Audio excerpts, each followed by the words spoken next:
Well, hello there. We've got a special guest, everyone, for Figure It Out. Look at that guy.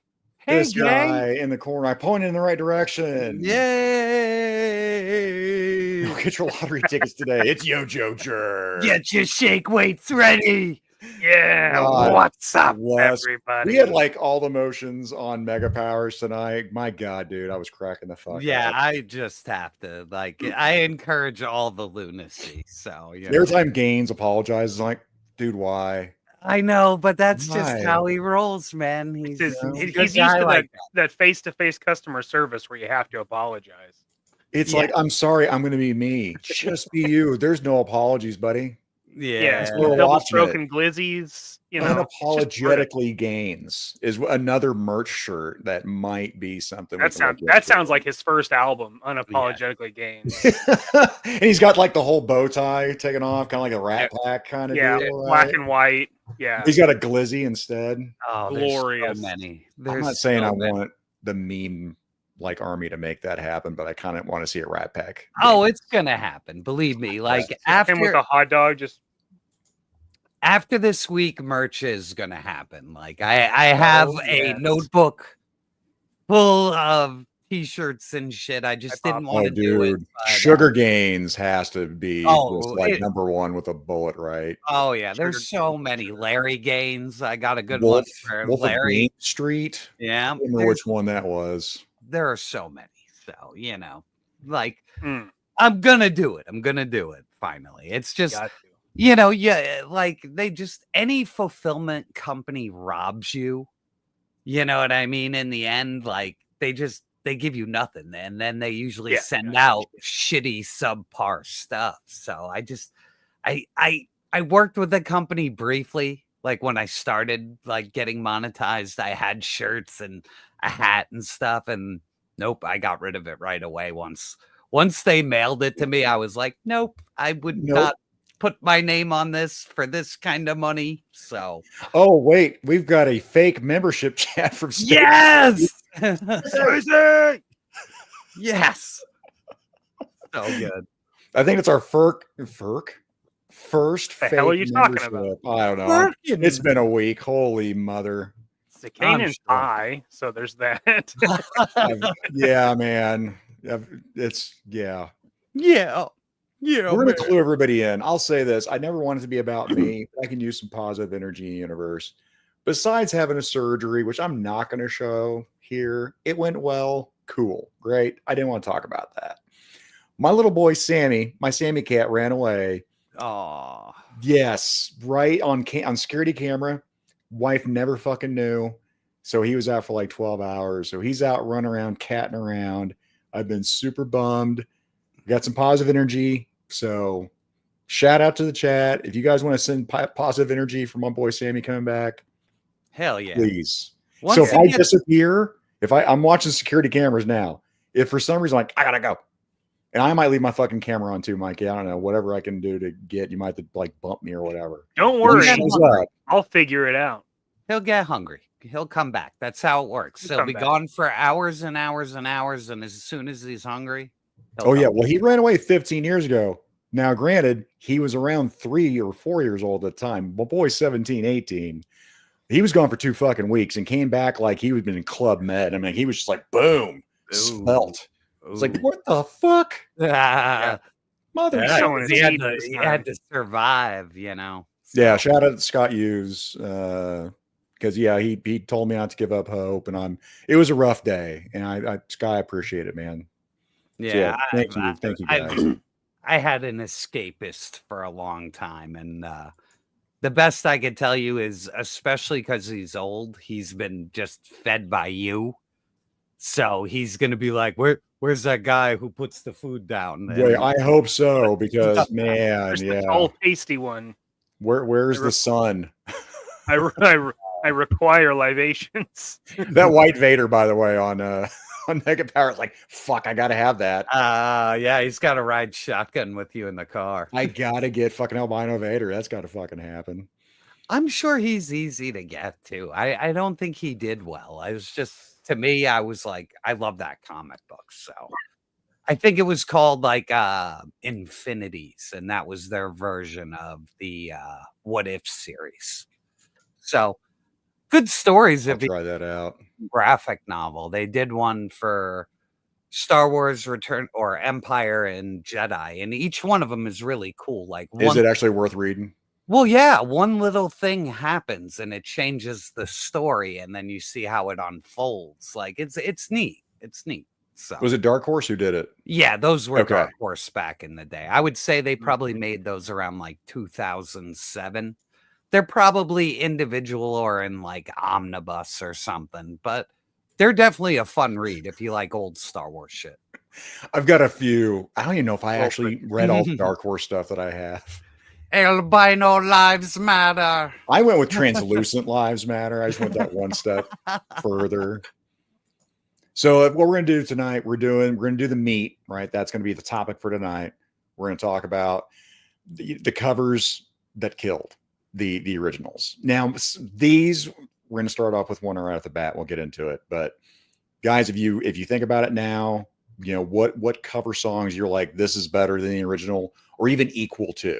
Okay, let us know in the comments section if you're listening on Replay Squad. Let us know live. We'll do our best to star them as we go throughout the show. But we're going to start off with GTFO. Let's do this.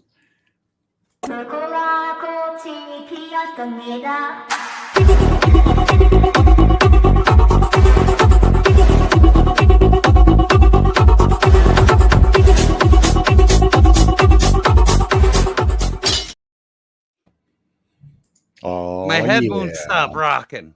Can't get enough of that. Effect. I love that little jingle that was on CapCut. I'm like, man, that's a really good jingle. I love that. We're going down the rabbit hole of, little ditties on that. Once you start learning editing, it's just this horrible, like, fucking snowball that just goes down a mountain that never fucking ends and only gets bigger, and worse. Oh, yeah. The search engine, too, is like dog shit on any of the programs that I've used for, like, the music side of it, the special effects side. I'm like, garbage.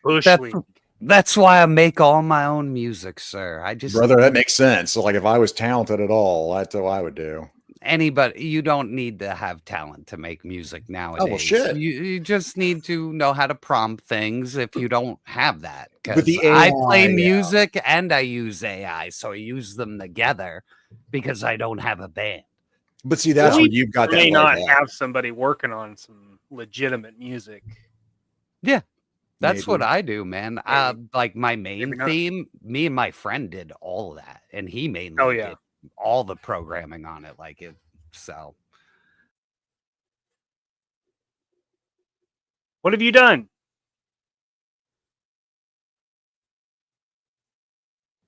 I was going to present my camera is what I was going to do here, and then do this. Oh, okay. We're trying scenes out, everybody. We're trying the scenes. We thought it'd be fun to try it out. They're too confusing. I don't even do that. We're giving it a whirl. We're giving it a shot. I'll start off here with an empty box here. I've been waiting, I don't know, 2 fucking years for this son of a bitch. I don't even know anything about this game at all. Like, I barely played the game. Great side scroller. Like, great, like, epic side scroller. I played so many of them. That was the whole thing. Wow. Who made this again? So I think this is, that's Storm Collectibles on this one. Okay. This was a BBTS exclusive. And I did, man, waited, and I was going to bust him out. Like, I can't wait to play him. This one, I think I'm going to do another hand at one of my reviews because this guy just screams review. It looks so good. It looks good. On the money. Yeah, I want to. I haven't had a whole lot of Storm Collectibles I've had out of the package, so I could play with them. I hope they're better than what I had. So. I hear horror stories with the joints, right? It's more about the hands staying on the pegs because they don't have like a catch. So, like when you move the wrist back, it will touch the actual plastic of the forearm. And then the hand starts to raise until it pops the fuck off. Okay, But that all might be right. on the older ones because I'm talking I've heard that it Mortal was the older Kombat ones. Reptile. That's the only one I own, and it's a disappointment. So Because Abby has had a lot of Storm collectibles, and he says the newer versions don't have that issue. So I would hope the hell not for how much they cost. But there's that was a that. big enough. It was a big enough turnoff where I was like, nope. Because that you could have gotten all the Mortal Kombat and Street Fighter scaled together, and that's what I was hoping for. I was like, oh, I hope these are And good. they're kind of on the cusp of being McFarlane, right? As far as the scale goes. I mean, it's Scale, almost, yeah. Scale, they are big. What's the price point on that thing?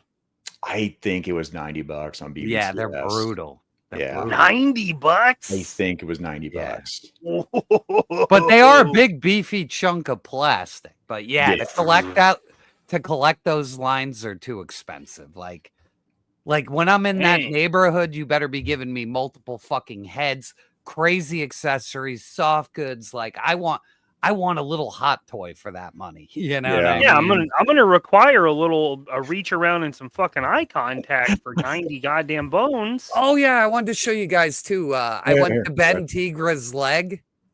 Oh no. Yeah. I went No to Ben shit. Yeah, these are junk, dude. These are fucking junk. Like I barely even ratcheted it back and it fucking broke. So they look good. They're fucking junk for the money. Speaking of money, so, they are not. They're fucking trash, dude. They are not good toys. I've mine over here. Wow. Snake Plissken, and I really like her for what she is. Is she too expensive? Oh, good lord, yes. Wait, that's way too much. Dude, I couldn't even move the leg. Like now, I gotta heat these things. I gotta heat $100 toy up to fucking move the leg that barely moved to begin with. You didn't heat mine up at all. I mean, I've had her on her knees. I bet if I fucking wrenched this other leg, it would fucking break. Oh no, that one's a little smooth. Why'd you just snap right as he's doing that? It wouldn't Like even That's terrible. waste of fucking money. Yeah. You know what I mean? Like, even if You're I not the wanted only to one who sell said it, that. yeah, even if I wanted to sell it at this point, like, what am I going to pin vice it? And then I got to say in the listing, oh, I fucking broke it because it's a cheap piece of shit. Please buy it for a lot of money. Yeah, it sucks, man.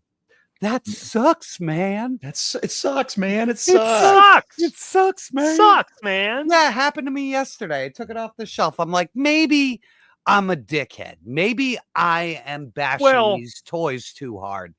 And then I go to move the leg and it breaks. I'm like, nope. Now you're getting it double barreled from now on. Like, unless you send me free shit, that's good, that I like, and that's quality, you're not on my side anymore. Like YoJoeJerk has now evolved to YoJo asshole. Yeah, that's what you're getting. YoJo dickhead. Yeah. No, Tristan, that was Adam Hunter, but Hager I have seen, and Hager looks really good. Just from what Voltron? No, I'm talking about Hager. It's not. He says Voltron, but it should be Hager from what, Streets of Rage, or is it? Oh yeah, Hagar, and it's he kind of looks like the guy in Streets of Rage, and he's also in one of the fighting games. Because they just all copied each other in those side scrollers. Because I was in the arcades back in the 80s, man. That's all they fucking did, was just started copying all that shit. Yeah, but if you had Sega Genesis back in the day and didn't have Super Nintendo, that was the side scroller fucking franchise. And I never had Sega. And I'm telling you, those games are good up until like 4. Like, all of them are awesome fucking side scrollers. All of them are good. So, yeah, I love those games. Yeah, I mean, I haven't played them in 100 years, so. This right here is because of Mikey on this Epic Hacks, which was like, I don't know, $30, I want to say. Yeah, it's not much. It's not bad. But Mikey was like, I'm going to do that for that Zartan G.I. Joe cover. And I was like, oh, shit. Oh, that is dope, Mikey. That is a really good idea. Yeah, I'm like, it just screams, making that happen. So I was like, the proportions on the Epic Hacks is so much better than the Legions. The Legions are like dwarf bones. They're like real thick bones. These are like way more human, and they're way cheaper. Way cheaper, yeah, way cheaper too. Way cheaper. I know nothing about this character. I don't give a shit because I really like this female buck. Yeah, I gotta buy all of those because I collect them all. I get it too, man. The card looks lovely. I mean, I'm telling you right now, yeah. They're everywhere. Yeah. They're multiplying. Well, you're about to redo the studio too, aren't you? I probably am going to hold it off a month or two. Okay. Like, it would just be like, it would cut into the time I'm trying to make more membership videos and try to put more content out. So I will leave it alone for now. You gotta pick and choose. The only other thing I've got is I finally got these sons of bitches in. I really want to play with them. And I haven't watched this either because I just got Netflix back. So I really want to play with Lucy here, even though it looks like she's got that cake deficit that they keep doing to all these action figures across all the lines. Damn it. That's an interesting box. What's going down there on the bottom corner? Yeah. So. Oh, okay. It's like the Street Fighter. Okay. Yeah, but then they did this. That's not where you want to put your character. Not really. Like, it's that's not aesthetically. Good. That's not dumb. This is badass. The cover for the show is great, but like that's where you want to put that. Yeah. Put your character on that side flat. Baco. There's a whole lot of legal shit there. I'm getting Those itchy. are my pickups. Getting itchy. Where's my reverb button? All right. Reverb. What you got? I got all kinds of Lucy's today, actually. So, bam! Ooh. You ain't fucking around. Got the captain. He got spirit loose head down by river. I did. I did. Blue chew skeleton. Damn it, Gaines. What's up, Gainesy? What's up, buddy? You got the captain. I love the captain, dude. He's one of my favorites. I've wanted him for a while. I just didn't want to pay him $25, but $12, well, I'll do that. Yeah. That ain't bad at all, man. And he's a solid buck too. Like the figure. Yeah, he did a really good figure. I'm impressed. Dude, I love the fucking stupid boots too, like the oversized Converse. Like, oh yeah. He is a very like underrated figure, man. Like totally worth buying the MODOK box. That's why I did. Yeah. And had I seen one, I probably would have. Jerk when I bought it too. I was like, "Oh man, I cannot wait to get this." I don't even know how they were at that Ollie's Zakainen when we went. Like they had been long gone, and I only ever saw one there, and it was opened. And I was like, "I'm not buying one open." You know what I mean? Yeah, hell no. But they had 6 there that we saw. Yeah, that was crazy. I was almost like, maybe I need another MODOK, but no. But seeing Mikey with a spotter, and then Peter Moline said to he said, "Hey, give her an Iron Man leg." That actually kind of like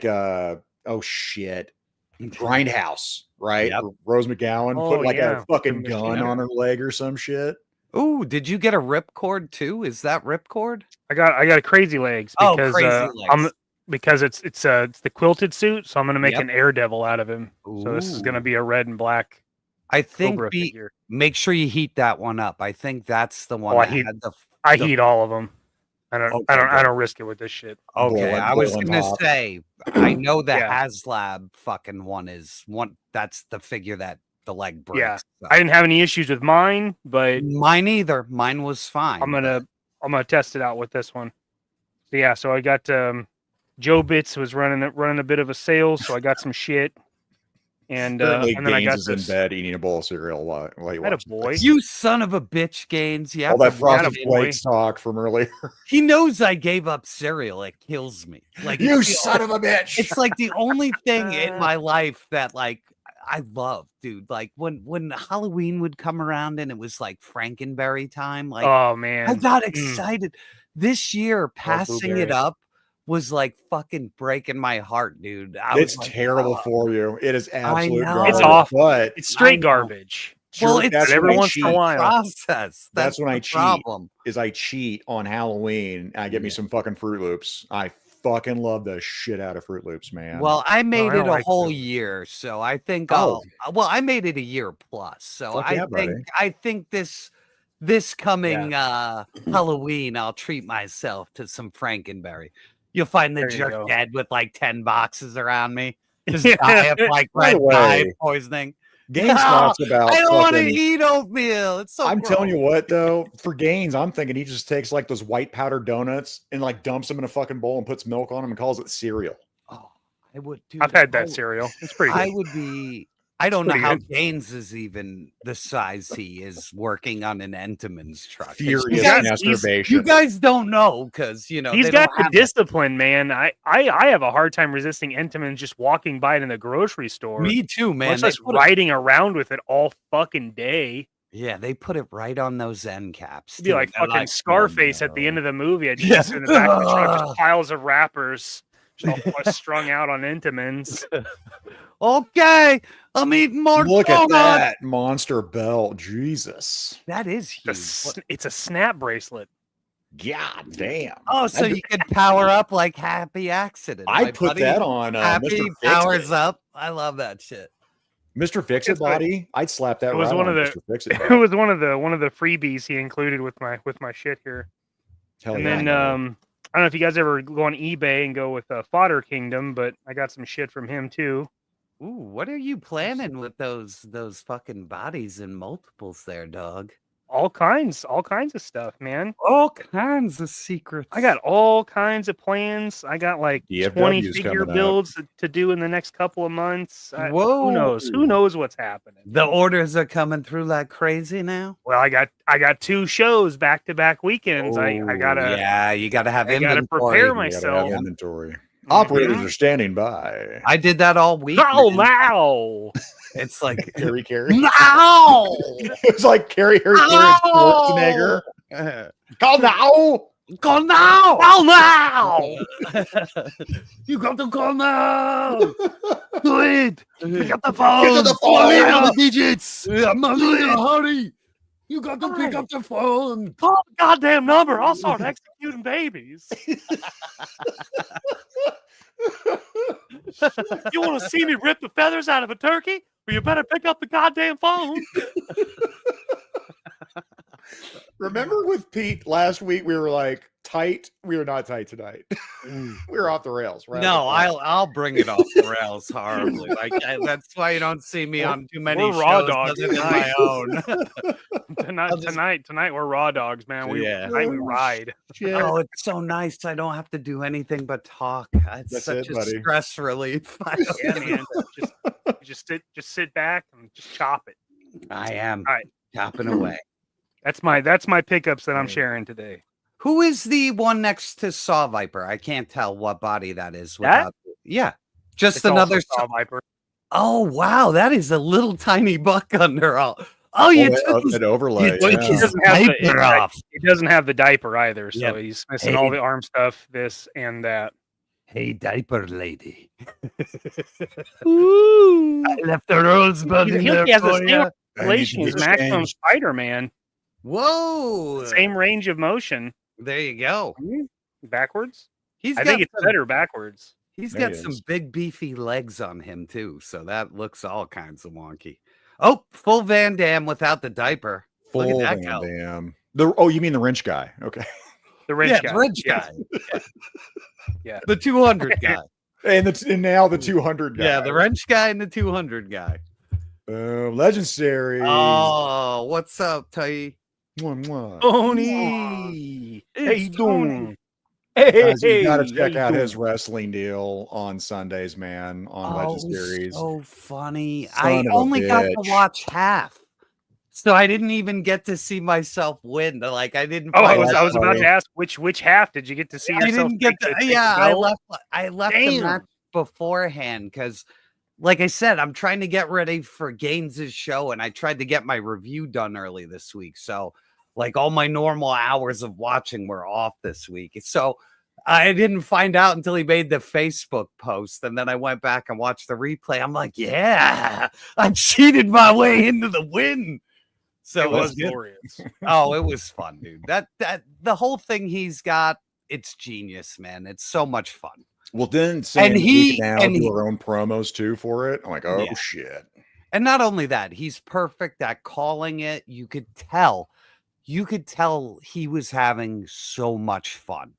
Yeah, you know what I mean? A total legit experience. Man, that is that's really him. That's what he do. Yeah, I mean, he killed it in real time, and you could just tell he was loving every minute of it. So I love when that happens, when you just see somebody just riding the wave and they're just, all the cares are gone. They're just happy. It's, it's cool. It's awesome. And Pie's asking a question about, the Eternal figures that are horrible for customizing that I've seen. Terrible. But are you always looking for cheap figures for customs? No. You can't do anything with the Eternals. Yeah, no, a shitty figure is a shitty figure. If you separate that out into two different questions, then yeah, I'm always looking. I know Jerk's always looking for cheap figures for customs. Yeah. Right. Yeah, if I was just trying to fill my shelf with whatever, okay, fine. It's got to be the right 12 different figure. Icarus, but most of what I do isn't just like see if I can take this $6 Ollie's figure and turn it into something that's $20. Hal Jordan, if Buck Fuddy gets in here, oh my! Some of the best avatars in the business. Good Lord. Good Lord. Jerk, what you got for pickups? You want to do some pickups tonight? Yeah, I know on the members only stream I did with Mikey and Woody. I talked about a Transformer getting annihilated by a hardcover book. So, I decided to buy it from the store so Mikey could see where the omnibus just pulverized it. But Mikey, I was wrong. The figure's good in there. So it looks good. That's crazy. Yeah, he made it. Just his feet were like pointed backwards, like he pseudo transformed his way into living. the shock wave was so powerful it flipped his feet backwards. Yeah, so that's impressive. So this might be like my second Transformer, and I got sucked in because it has everything the original one had, and the Prime itself looks good, and we have to destroy this, so I gave my boss a couple bucks and I got it cheap. So hell yeah, that's why you do it. So. Because your Optimus used for your stage, I got to play with, right? It's fucking awesome. I love that thing. The Magic Square Optimus third party, you can usually get it for like $130. Is the best fucking one ever. Like it looks better than any MP transform because like when you flip it over, they didn't hide anything on the back. It's like totally smooth, looks right, like. Everything about it is insane. Like it literally. Posability was nuts. I was like, holy shit. I'll grab him. Why not? Go get him. Get him. Yeah. Get it. I'm sure everybody's already sick of seeing this giant. And now he's MP size. Like he's fucking huge. Like there is a. Oh, yeah. Okay. Now, motherfucker can karate kick like. Whoa. Yeah, and he's fully transformable. Full spread. His arms come up, go every which way you could think of. His waist actually tilts. And he has no kibble on his back. Like he's fully transformed, doesn't look ugly. Oop, hang on. Look out. I have to ratchet this guy up, but look how far he can get his fucking knees up. Yep, for a robot. Yeah, and he transforms into a truck, like completely. And if you open this, it has the Matrix in there too. That's cool. Come on. I don't want him to transform on me. Yeah, and that actually comes out. To where you can hold it. Yeah, but I don't want to. I don't want to try that. But this is Mattel or Hasbro could never make a Transformer this good. Like a third party had to do it. Which and is not only that, here, look, every finger. Yep. Every finger can move any which way. Hand can move. Duarte designed the hands. Jeez. I mean, he might as well have just designed this thing. So, and then they make them in 3 different versions. This one is the one that looks like the vintage toy with the stickers. Yep. And then they make a cartoon accurate one where the gray here is white. So yeah, Nico, I completely agree with that, Jerk, man. The third party stuff is nuts. Yeah, I don't collect Transformers, but I do watch Jobby the Hob because he is the best toy reviewer who has ever lived. And all he does is Transformers. And he sold me on this. Like, I don't even like Transformers. And he completely influenced me on this. And I got to say, this would be the only Transformer I would ever spend money on besides the knockoff MP Megatron. Because, yes. Yeah. So I would say Magic Square, anything they make third-party Transformer, it's probably amazing. So, and I took you off the rails on that one. What else? You're good. Yeah. I did. Thanks to Tim finding one locally, it let me know that this was on the street. And then I checked Walmart online, and there was one in New Jersey near my work. I had to like go over the border and go into the worst part of New Jersey, like by me, to get this. And yeah, this isn't gonna hit like NECA like online store until the end of the month. So I think I got this one a little early. And versus the street date. Yeah, well, they put him in Walmart. So I did a review on him. I don't like the design for the second movie. I can ruin it for you. I only bought this because I'm going to take the head off that. And then give me 1 second. The Bio-Exorcist version comes with 2 heads. So you could take the other head. Oh, and just pops right on. And now you have... Oh, that's much better. Yeah. See what I mean? So I do that in the video. I show you how to do it. You know what I mean? Like, you could buy both versions. The Bio-Exorcist, which is this one.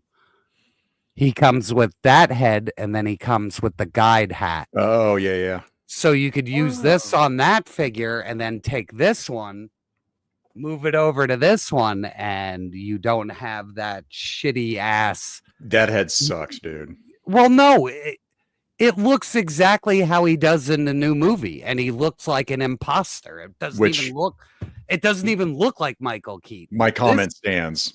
Yeah, he looks like a doppelganger. So. He does. Somebody cosplaying as Beetlejuice. Yes. So movie accurate or not, because I don't give a shit. Yeah. That was like, that's a terrible goddamn head sculpt. And then I found Kane out in the wild because I don't know if my distributor's sending them. Zach, look, it's Kane. Oh, yeah. Yeah, so, you know, I collect, obviously, all the carded ones. Clone Saga. Oh, he's so fucking stupid, but it is so 90s. It's one of the most 90s characters they ever made. Yeah. You're not wrong. It works. He is so 90s. That and what Chameleon, I want to say.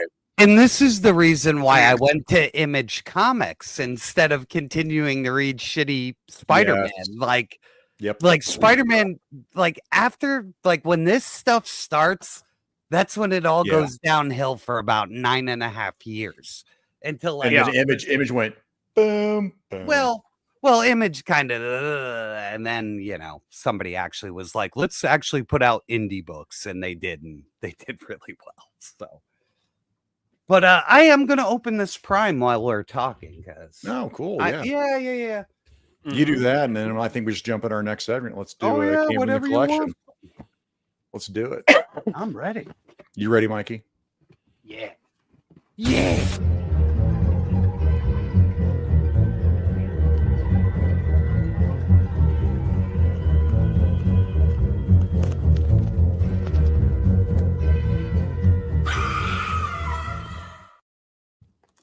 I giggle every time. Good Lord. Speaking of screaming, he's dead in there, like in the movie as a kid. I'm having a flashback. He's dead.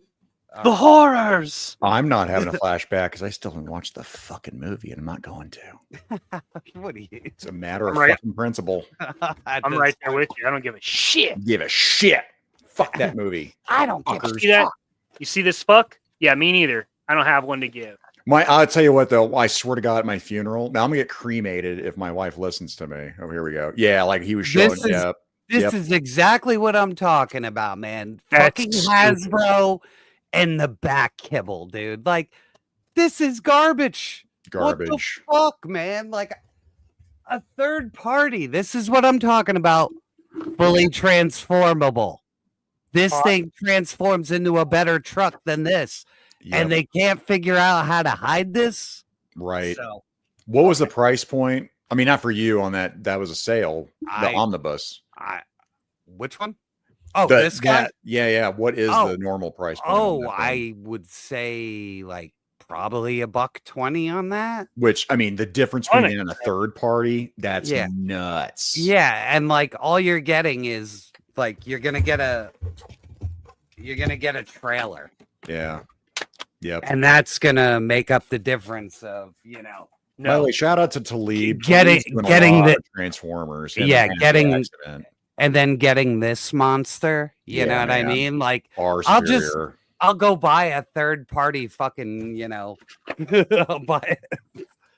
This HGC brings this up. He's gonna follow me just playing Transformers a movie. When I die, I swear to God, someone, even cremated, is gonna go here and just fucking set in front of my little fucking urn and just play it. Well, guess what though? I still fucking win if it's my funeral. Okay. DFW, HGC, I might let you the fuck out.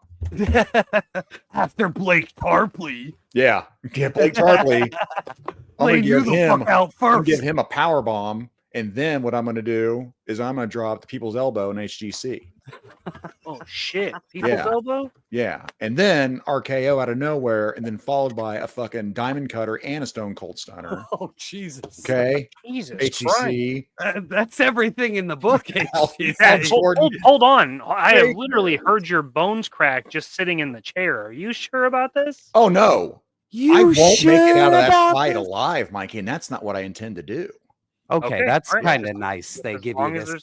Ooh, let me bring that up. Look at that. They give you a little display for everything. Reusable garbage. Yay! My favorite garbage. Yay! It's garbage you don't have to throw away.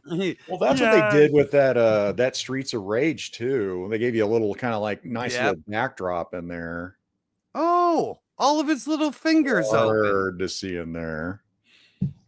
Bring you okay. I'm not going to give him that much trash. His little fingers do open. There we go. Not so. Oh, they're all fused together. Never mind. Nope. Trash. No, it's fun. It's. I mean, for this. That's bad bullshit. That's that bullshit. For this scale, it looks good though. If it transforms into a truck really easily, which I will look at, you'll see me struggle trying to transform this. Dude, it's not like the old days on transforming stuff, which makes sense because the vehicle looked awesome. It kind of looks like a robot when you transform back in the old 80s. Like the Megatron, oh my God. Him transformed into Megatron, the original G1, is not a good looking figure. What the Christ is this? What is that? That is, more garbage. Yeah, more garbage. You're never getting transformed. Look at this. Holy shit. Look at this nightmare. Yeah. Well, the third party stuff is also nightmarish too. I will say that. Yeah, I wouldn't even fuck with There's a lot of steps, and some are very delicate, like the Ravage that I've got back here. I'm kind of like, you're never going to get transformed into fucking tape, buddy. Yeah, I watched somebody transform that thing, and then I was like, nope, I'm good. But I'll tell you what, for range of motion and what it is, and for its scale and how they're making all of them to this scale, it's fun. No, heck yeah. What the hell? Goodness. Mikey's a lizard person. Sorry. I knew it. I knew you were a lizard person. That was abrupt. I apologize. Take me to the center of the earth, Mikey. Jesus mercy. Let me do this. So, Mikey, should I do the scene first, or should I share my camera first on the scenes? Do you know? Oh, scene it up. Yeah. So I'm gonna go here and I'll go here. See, and that's what happened when I did the scene. What am I doing wrong? What am I doing? What's going on here? Yeah. So let me add that. Oh, but you don't have. It's not a video asset. You just play the. You're not bringing it up as a video. You just go over and select the scene, and it plays it over us. I got. So I'll go here and go here and go here. Nope. And then, well, I tried. So it came from the collection years later. My mother-in-law, when people talk about their their in-laws, and I'm like, oh my, I gotta go, I gotta disappear, I gotta do this. Oh, I dread it. That's not what I thought you were doing. Sorry. My in-laws are fucking awesome, and my mother-in-law is my mom. When my mom passed, she stepped into that role. She is amazing, and she's getting me stuff over the years here and there. And this is one piece where I can't remember where she ended up getting this thing, but it is just beautiful. Just the wood, the sheen on it. It's well oiled. I kept all it, like Spirit of the Warrior, I think was the title of this one from this artist. And she just knew I love the whole Asian aesthetic. So again, shout out to my mother-in-law. I love this thing. I've got it displayed outside where all my I don't know, abstract more pieces of artwork are outside. Outside? Outside. Well, outside the studio, sorry. Not outside.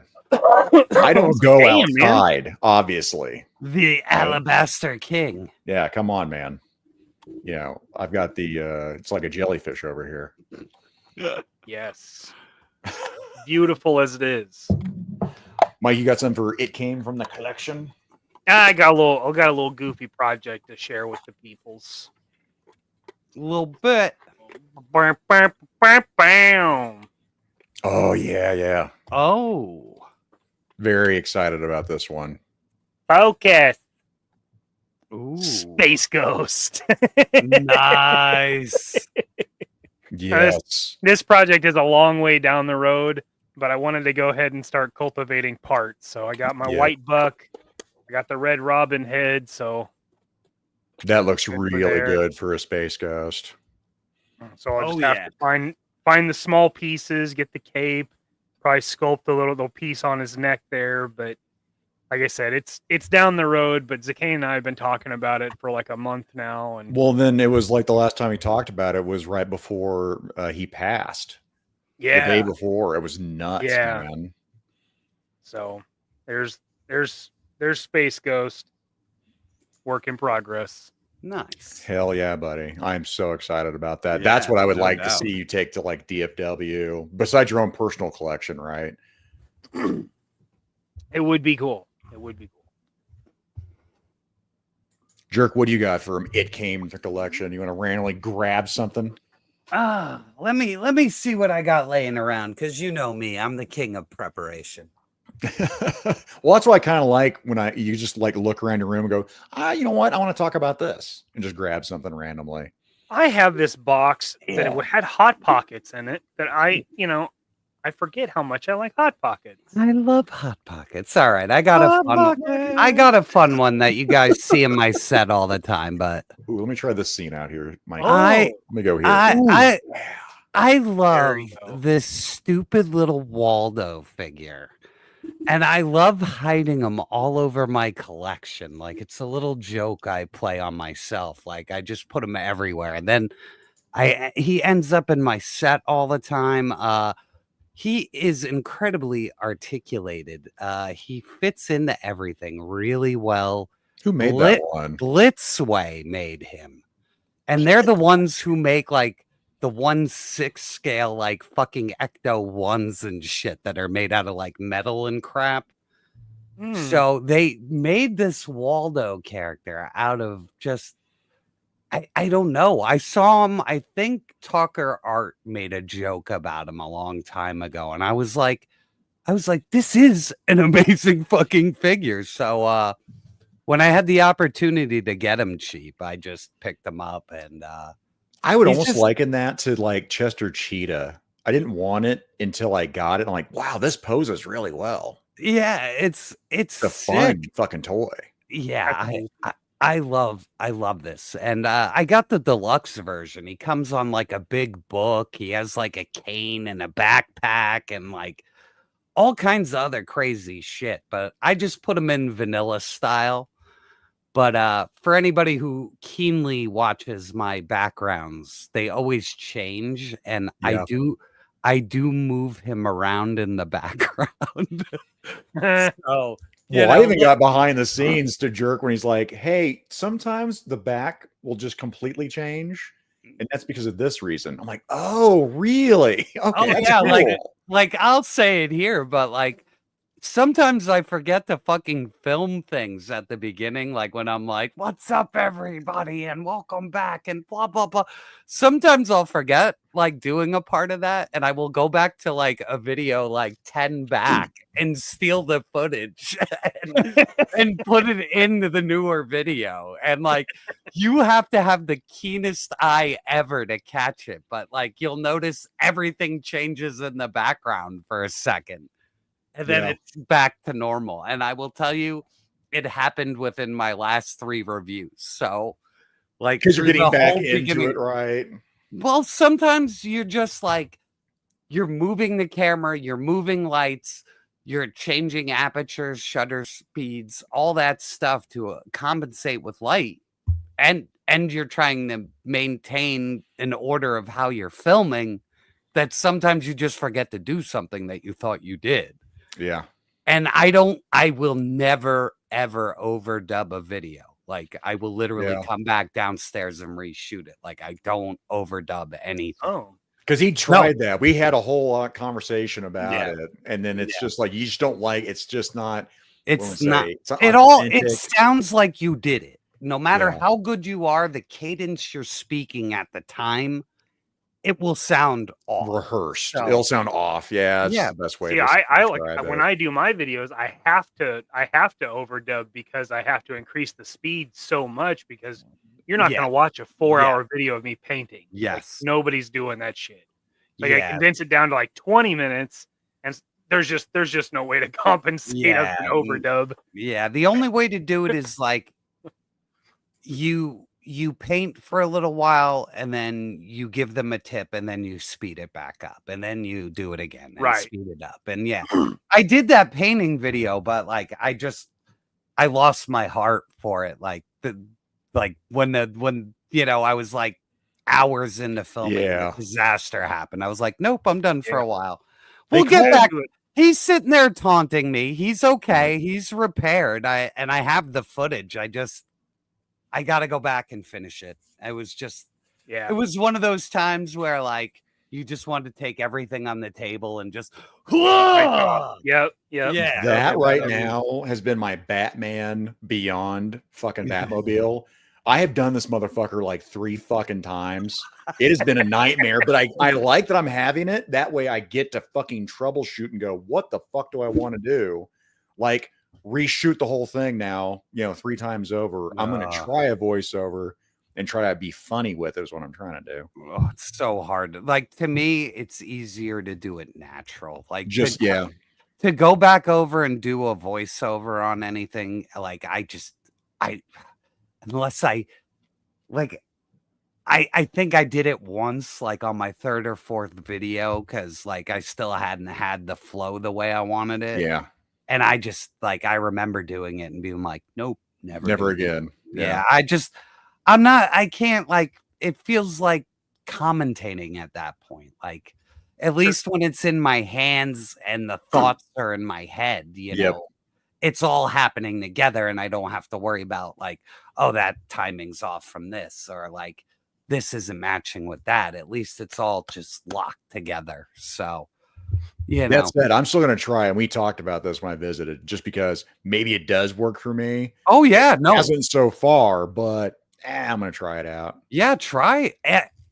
Do not ever not try an avenue. Yes. Yeah. You know what I mean? Yeah, I mean, different strokes for different folks. I mean, what works for you may not work for me or you gotta sometimes you gotta Southwest it a little bit, Yeah. You gotta pepper grind.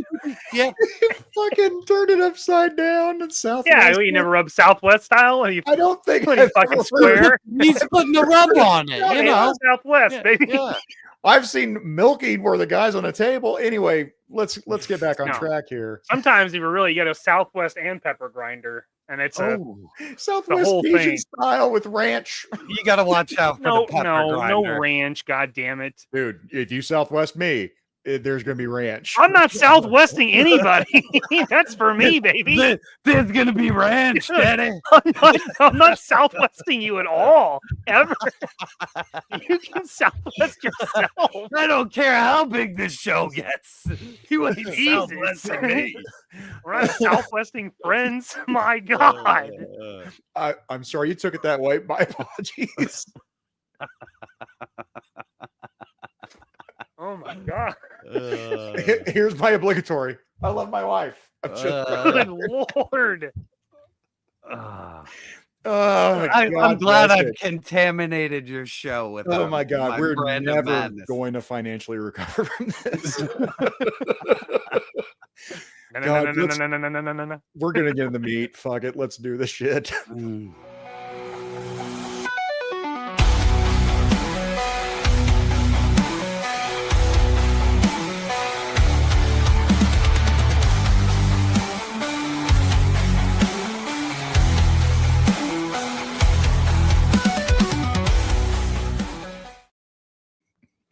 Goddamn, made me hungry. Bro, I didn't get enough sandwich. I didn't get enough sandwich between shows. Oh man. Hey, if you need to grab a sandwich, by the way. No, I'm turn your camera off, go get a sandwich. No, I'm hell yeah. I will never. I will never be that guy eating on stream. Won't happen. Hey, buddy, just can't do it. Just make yourself a protein shake. You just drink it. Damn it, Mikey. Right here. That's good fucking thinking right goddamn there. Just coffee. That never I cannot believe I couldn't just do a fucking protein shake. I didn't say there's too many carbs in them. I need a low carbohydrate protein shake. Yeah, not a meal supplement, just straight protein shake. And some bone broth. Those still have a lot of carbs in them, so that's my problem. I know. With it. But still, if I did a protein shake, a meal replacement one, boom. If I'm doing a show that anyway, why am I talking about this? Because I fucking love this shit. That's why. It's true. Because it's your jam. It's my jam, yo. It's true. So again, top of the night covers. That's the original. Mikey put a way more clever title on the YouTube because he kills it that way. What was it? Pretty random. Killer covers and righteous remakes. Man, he nailed that. What do you let us know? Pasting over there? Yeah. Let us know in the comments. We're gonna star him as best we can. Don't make shit up. This has to be a cover where you're like, man, I'm all about this cover. Just don't go down a list and go, oh, hello, Google. Cover. Yeah, you don't have to go to Google and just copy paste every single remake you write. Talk about something. You got a list. Share it because we want to talk about it. Yeah, just legitimately stuff you like, not be like, oh, you know, all along the watchtower because that's easy. You know what I mean? Like. We want to see where your minds are at. Now we know where Google's at. Yes, we know where Google's at. I didn't even prepare. Hey, I have not prepared at all for this. It's just I know Google can get me Southwest style later. I'm talking to you right now. Be the old pepper grinder. Oh shit, Menyoza, there will be ranch. I drink your ranch. It's your milkshake. Drink it up. Your ranch is my ranch. God damn it. Oh, fantastic. But also in the replay squad, let us know in the comments section. Yay, engagement. Like, share, subscribe. Blah. Yes, exactly. Tell Uncle Jerk your favorite cover songs. Yes. Tell him. We are going to get this out of the way. Now, if we trip over somebody, great. Then we'll wax poetic if something is on all of our lists. And I am not going to watch the chat for this now. Okay, yeah. Turn it on. I do not want to be influenced by anybody. All right, so Jerk, you did no prep for this, right? You're on. I have a handful off the top of my head. Okay. But you didn't do like Zach and I always do formal lists. Yep. Right? It's mainly because my mind is melting and I have to put it down or it's gone forever.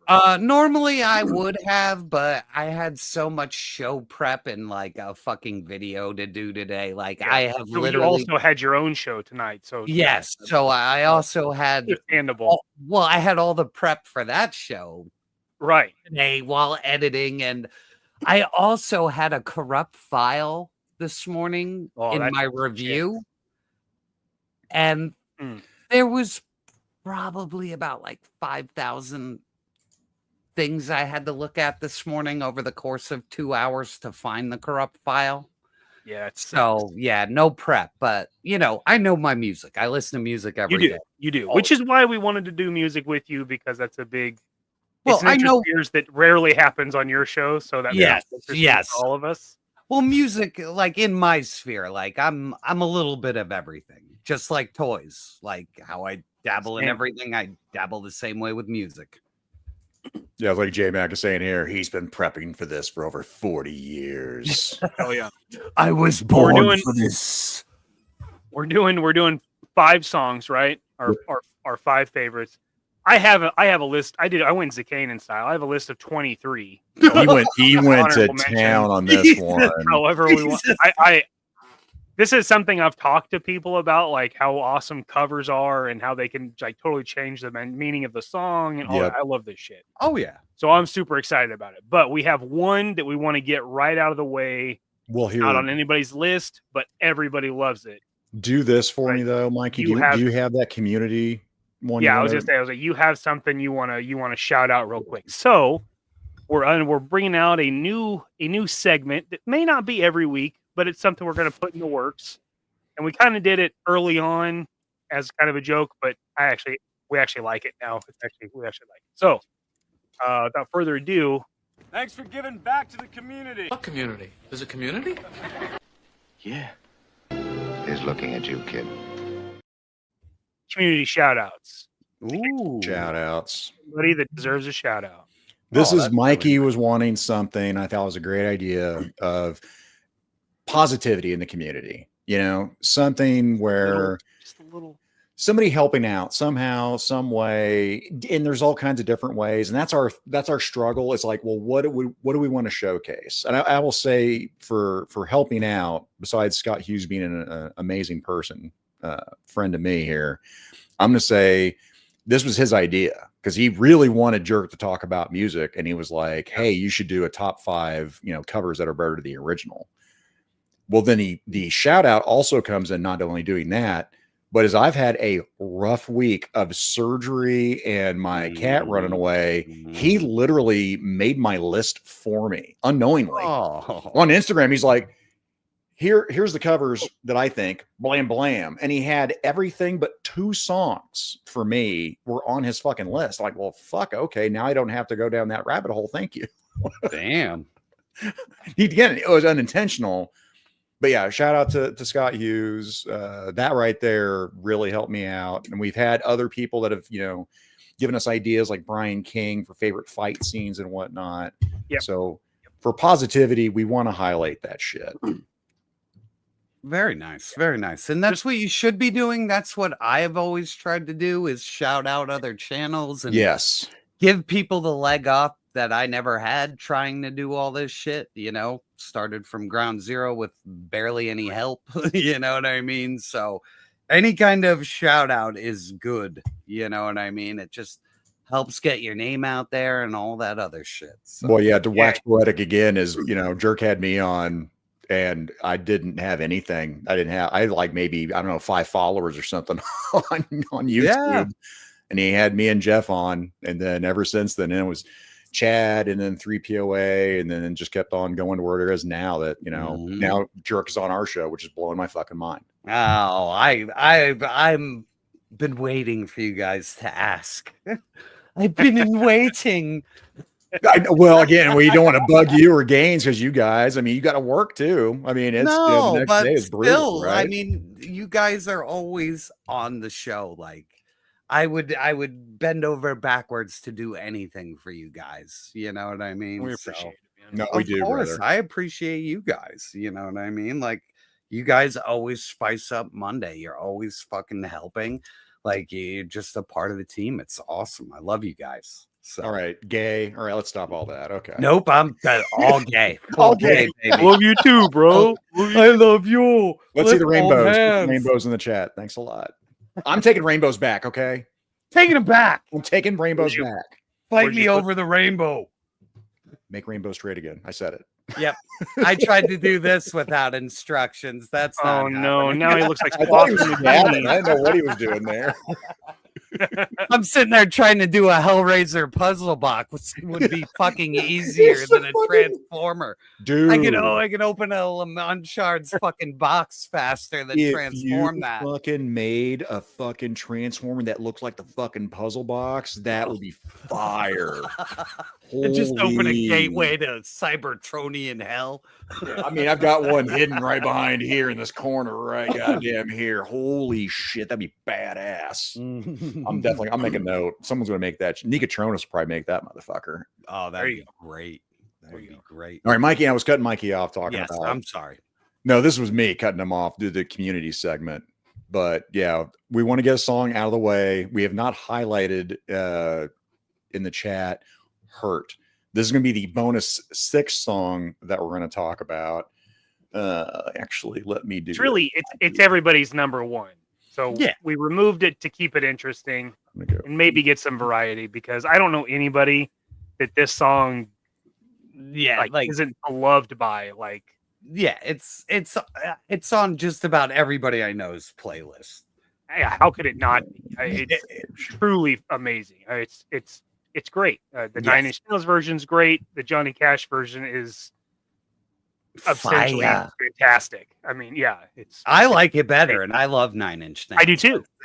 I remember when it came out, we hadn't had like satellite TV very long. I remember seeing that video and like it hitting hard. Now I'm like, I don't know when that song came out, 2003, 2002. Like Johnny Cash. With dates on the music. I mean, I was years old. 1994 on Hurt, and then Johnny Cash 2002. Yeah, and that's all. What's his name too? The producer. I fucking can't believe I forgot his name. Oh my god, the guy did Run DMC. Yeah, he's done everything. I can't believe I fucking forgot. God damn. He looks like ZZ Top. Yeah, isn't it? Yeah, isn't it Rick Rubin? Yes, Rick Rubin. That's it. Thank you, Mikey. Yeah, this is all Rick Rubin too. So, he got the best out of Johnny Cash. He really did. Like, oh my god, yes. The how many albums? It's like 2 and some other tracks. Like, they're fantastic. So right, you are, Scott. Right, you are. It again, goosebumps. A guy need the goosebump cam. Now I will say, so I'm different. I love both songs equally because they're 2 different fucking songs. Oh yeah. That's where I'm at with them. I'm getting goosebumps just thinking about both fucking songs. They're both. Johnny Cash Hurt is emotional. I mean, that's my old man, right? Is like, holy shit. Yeah, it's that existential reflection of your life. Whereas Prince was still in the life, looking forward. Cash is looking back. Yes. I've worn this crown of thorns. You can take it. You can have everything I fucking have. You can take it all. It doesn't matter. None of it matters. Yeah. Yeah. I do. I got goosebumps just saying that. Right? It is. I'm literally covered in goddamn goosebumps, dude. I got this them on my song is amazing. And we were like, Mikey called it. I was going to put this towards the end, and Mikey's like, listen, all our chat on our starred comments is going to be hurt. Like, all we're going to hear. Yeah. And then this way, we also have, it's really 6 songs. So 666. Yep. So it's out of the way. But yeah, I would say this. Yeah, both are transformative. They're both fucking amazing. Boom. So yeah, I might have to cheat just to remember the name of a title of a song. So sure. I had to do that a couple of times. Yeah, there is a few that I really dig, but like I want to make sure that I get the name right if we're going to be looking at them. As we've said, Jeff Butler knows his shit. The Americana albums are they're incredible. There's some real true gold. They are, man. Yeah, they're wonderful sessions. Like, they're great. Each one. I will go and say that, his version of Rusty Cage is fucking amazing too. It's great. I don't think I've heard that. I've got I think three songs from the American albums on my complete list that I started. Yeah, but Rusty Cage, holy fuck, like him turning it into like just that fucking hardcore cowboy riff, that dung da dung dung dung da dung. Yeah. Like so fucking steady like a train rhythm of Johnny Cash. Yeah, it's so good. badass. So yeah, it's great. They just Rick Rubin just brings the best out of an artist, like for real. Like even when the Chili Peppers went from Mother's Milk to Blood Sugar Sex Magic, like it's a complete transformation, like of a band that was just okay into a band that, you know, like I don't care what you say, like Blood Sugar Sex Magic is probably one of the like best albums of that year. Bar none. Oh yeah, very transformative. I mean, that elevated them to a whole nother level. Yeah, but it didn't go full commercial yet. So it didn't do that. But it elevated them into a spotlight. Yeah, and it was still raw, funky. You know what I mean? It didn't lose, because anything after Blood Sugar Sex Magic, I don't like.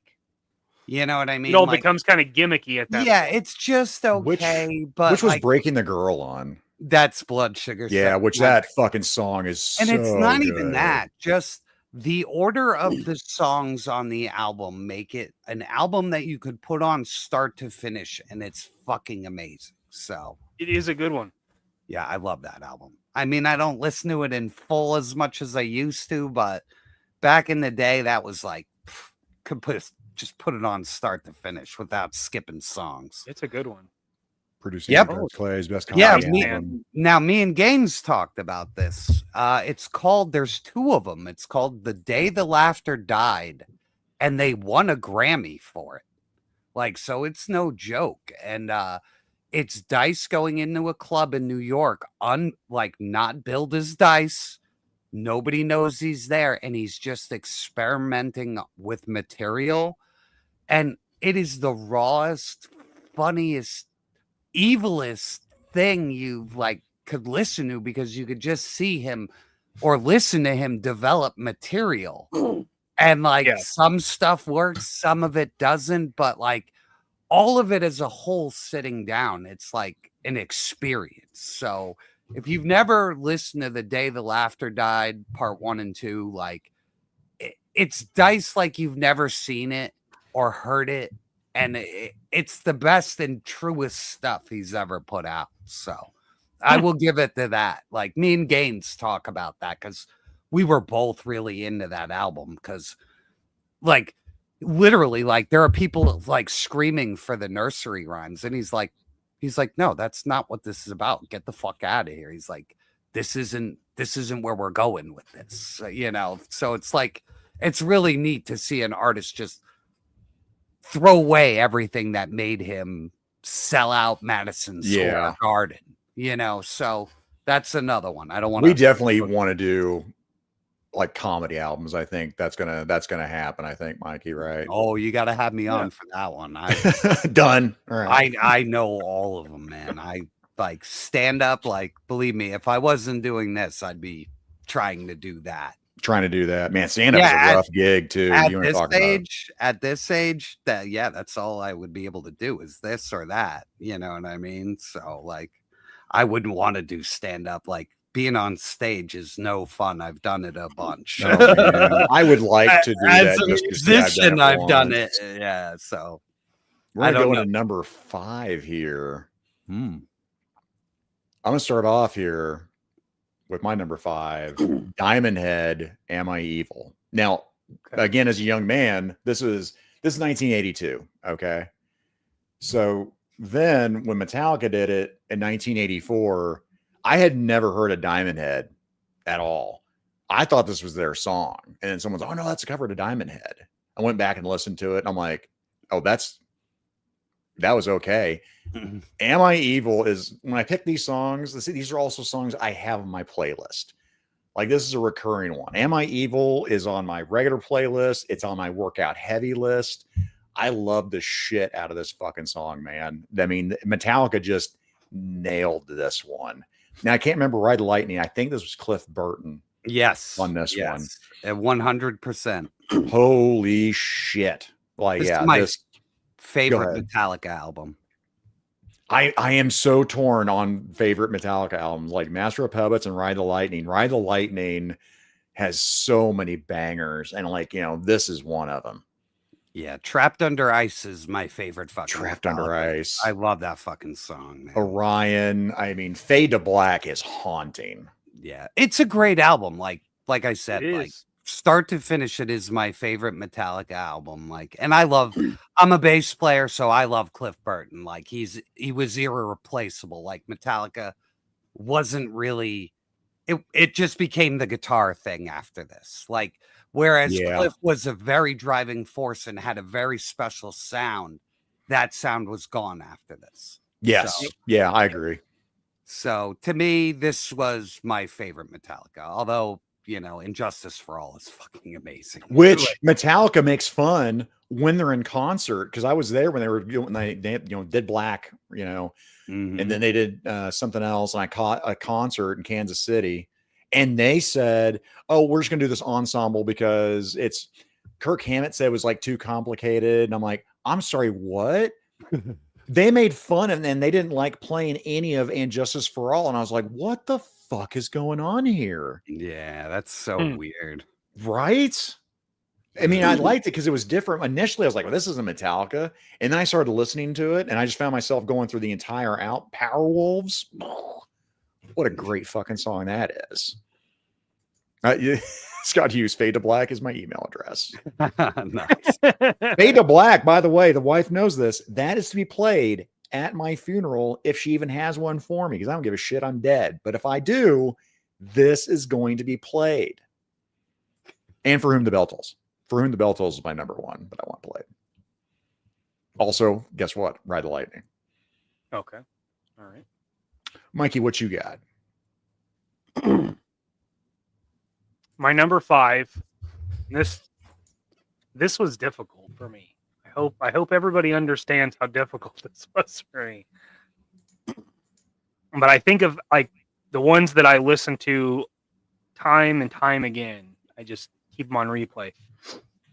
But I did one thing to help myself out. I eliminated 4 of the most popular cover songs that are, in my opinion, some of the best cover songs, but I took them right off the table because of their massive popularity. Okay. Well, number 1 was Hurt. Obviously, we covered that.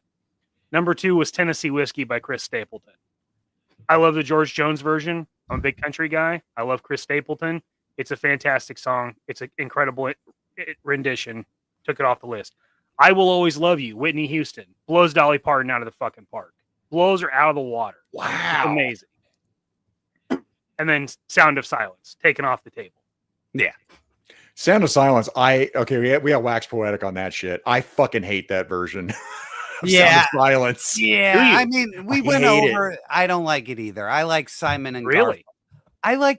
I don't like the dramatic version of it. I like the lo-fi guitars, 2 soft voices. I love both, but where I am with it is how I feel about Hurt.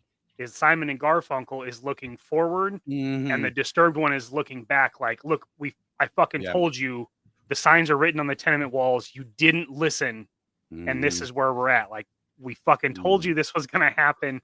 So I like it as 2 sides of the coin. I love both of them. I've always loved the Simon and Garfunkel song. I always had a tie to it. And then years later, I find out like, oh, it was like one of the first songs Dad ever heard, like at somebody's house, where like somebody told him like the meaning behind the song. And I was like, son of a bitch, that song just transcends time. Like everybody has a connection to this song. Well, this is where HGC, Lou Caruso, this is polarizing. Because I think it's like being Jerk, and then Mikey, you, HGC, Lou, you either love this motherfucker or you hate this motherfucker. And I've seen Disturbed several fucking times in concert. I'm a Disturbed fucking fan. I hated this fucking version of Sound of Silence. It was like, it wasn't transformative for me in a good way, I guess. Like where it was for you. It wasn't like the Hurt 9 Inch Nails Johnny Cash. This was, why did you do this? This is like remaking Willy Wonka. Stop it. Wow. Huh. Yeah, for me, my father loved Simon and Garfunkel. So to hear it any other way, it just doesn't sound right to me. But it's polarizing. It isn't like Hurt, right? The thing with Hurt is these are both great songs, but people are like, well, Hurt blows, Trent Reznor out of the water. That's the discussion. Right. This is, you're on one side of the fucking fence or not. I've never seen they're like, they're both okay. Yeah. Yeah, that is a weird one. Just for me, I love Simon and Garfunkel too. So. 100%. So like to me, I don't like, you better bring something to the table. And I just feel like it was just a metal band making a cover, but that's me. That's why I want to have that conversation. Because I'm not a fan. I'm not a fan of the band itself. So that doesn't help either. You know what I mean? Fair. So I wasn't ever a big fan of them, but I get that. I think it's over dramatized. I think you're taking a sweet, soft song and then just completely over dramatizing it all. You know what I mean? Like bringing it up to like even a level where your band doesn't even do music like this. So I think Scott Hughes had this on his list and he had it Disturbed greater than. I'm like, are you high? Well, yeah, I don't know if I can say it's. I never say it's greater than. It's just a different take that I like both. Yeah. Okay. No, and I'm not saying it's not arranged good, and it had a beautiful music video. You know what I mean? It's just like, it's just, to me, I think it's over dramatized for his kind of voice, and it's just not for me. I like the soft little mousy version. But I love this. That's why I want to have those conversations about it. Because it's completely, it's taste. And there's no wrong fucking answer on this. You can't, no, because you can't be like, what's the matter with you? When it's like, everything. And I can joke about it. I'm like, are you fucking high? And that's why I love that conversation. Yeah. Yeah, absolutely. So my number 5 is Last Kiss by Pearl Jam. Ooh, that's a good one. That's a good one. I've loved that song since I was a kid, and then I found out that there was an original version, and I love the original too. But I love Eddie Vedder's gristly voice on that. It works. Raspy. It does. Man, you really feel it. You really feel him, crying out about it. I love that song. Who's the original on Last Kiss? Oh shit, I can't remember. Frankie. It's like, it's a way older song. It's not even showing up on Spotify. It's 1960s. Yeah. But that is a wonderful cover, so I definitely give you that one. Last Kiss. I don't know if I remember listening to Last Kiss. It's a good one. So good. So guess what? Watch this. I'll be like, hey, add to playlist, and where's my try this out? Try this out. It's so good. Not figure this out. Away from me. So good. God damn it. It is. And even give it a listen. You're gonna like it. Yeah. It's on there. Even just Pearl Jam playing an old timey song, like they just kill it. Like they're such a tight band. Like those guys can just play their asses off. If you don't like Pearl Jam, that's fine. Their musicianship is like Led Zeppelin level. Like those guys are all fantastic musicians, like every one of them. So I've seen Pearl Jam in concert, and I love Pearl. I also like making fun of fucking Pearl Jam too. It's fun. Oh yeah. That's it. I still love Pearl Jam. I've been listening to Eddie since I was 12, and I don't know what the fuck he's saying, but it sounds good. You know what I mean? My favorite, dude, was when they first came to MTV. Like, hey, we're Pearl Jam. I'm Eddie Vedder. Da da da. Boom, super famous in a year. Right. Next time. Hey, Pearl Jam, Eddie Vedder. Yeah. How you doing? What's going on? Like, I'm sorry. What you happened here? Sound. Rock and roll got to you. What the fuck? What just happened here, guys? That's a completely different vibe you're throwing out. You guys got a producer? Got an agent? What happened there? Got some money. No. But yeah, that's it. Eddie Vedder. In fact, I love Portlandia. Whenever they worked Eddie Vedder into Portlandia, I love that fucking show. That's one I've never watched. Oh, I fucking love it. I hate that Paul guy. I hate that main actor. Like, oh, really? Yeah, I'm not a fan of him at all. And oh man, and like Primus has this thing because their drummer left. They're doing like auditions for a new drummer, and they do it live. Like they have YouTube videos for it, and he is the host. And I'm like, I hate this motherfucker. I've just never thought he was funny. Just I don't know why. I don't know his name, but I know he's the guy from Portlandia. Like I've seen him on SNL. Like I just don't find him funny. I get that too. There's some comedians where I I just don't get it. Yeah, I don't get his shtick. Whoa. Oh my God. Oh, whoa. Look out, man. Let's not get a copyright strike going on there. la la la la la la la. I have some. All right, Jerk, what do you got? What do you got on number 5? What's your I'll give you an easy one. Faith No More did a cover of Bee Gees' I Started a Joke that is phenomenal. Like it's so fucking different and weird even for Faith No More. Like Mike Patton hits this really odd octave and well, you can hate Faith No More all you want, but they have the best singer who's ever lived. So wow, really? Yes, Mike Patton's the best singer alive today. Like, prove me wrong. So okay, any other singer? Yeah. Oh no. Prove me wrong. So Jerk's a musician. Do you want me to break out the opera stuff that he sings in Italian? Really? Have you ever heard of Mondo Cane? No. He sings with a full orchestra in Italian. Okay. So, yeah, send me that link. And then his bands Tomahawk are amazing. And brother, I know he had one more than one band because I hate. He left Faith No More is a side project from the beginning. He's been in a thing called Mr. Bungle since he was 16. It's like math rock. You've never heard anything like it in your life. Yeah, like Faith No More is just, they hired him because he's an amazing singer.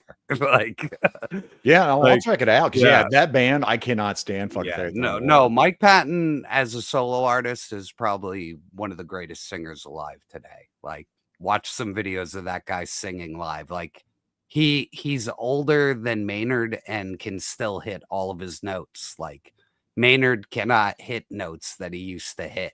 Like, it's like Steve Perry after the surgery. Yeah. Right? No. That's the difference. Mike Patton can still hit those notes like an opera singer. Like the guy has an opera singer voice. Like you've never, And Lou is with you on this. The Start of the Joke is amazing because I have never heard that. And not only that, he borderline makes fun of it the way he sings, and he can out sing Andy Gibb. So oh wow, Jesus.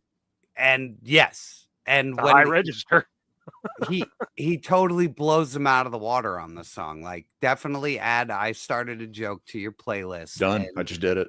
And you will hear somebody sing like you won't even believe it's the same guy. So that is my pick. And I do love the Bee Gees. Like sure.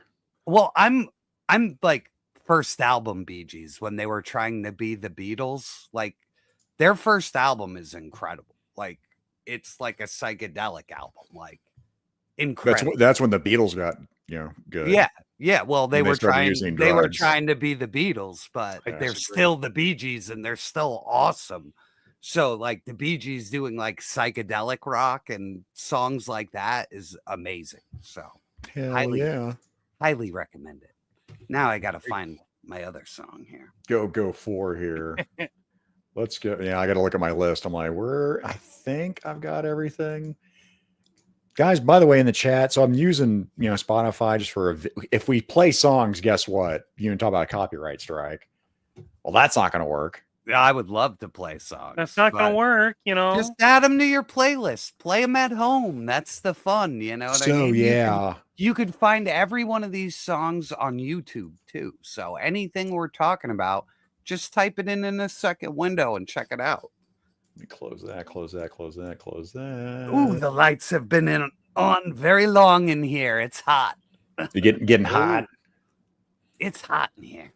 Here we go. Well, the weather's been screwy. It got really fucking cold when it was warm. Oh, dude. We went from like 75, Mikey, in the Midwest to 40 degrees in one day. I was like, this is stupid. And then today back up to almost damn near 80. Yeah, it's brutal on your after being like low 60s all like the first part of the week. Fucking bipolar shit. It's brutal.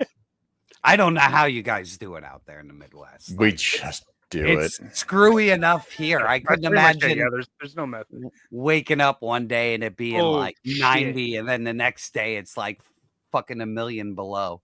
Star Wars. I can't say that's a cover because he kind of made up an original, baby. That's an OG, babe. That's damn good. Bill fucking Murray. Yeah. Yeah. So my number 4 is I'm going with Venus for all kinds of reasons. Bananarama. I'll tell you what, right now, as a young man, this movie was highly influential in a young Zakainen's life. Because that video is every which way but loose, is what I was going to say. You involved a fucking monkey? If I could afford an orangutan to go left turn on me, I'd have done it. Oh my god. Interspecies erotica, bucko. Southwest style, Clyde. Southwestern.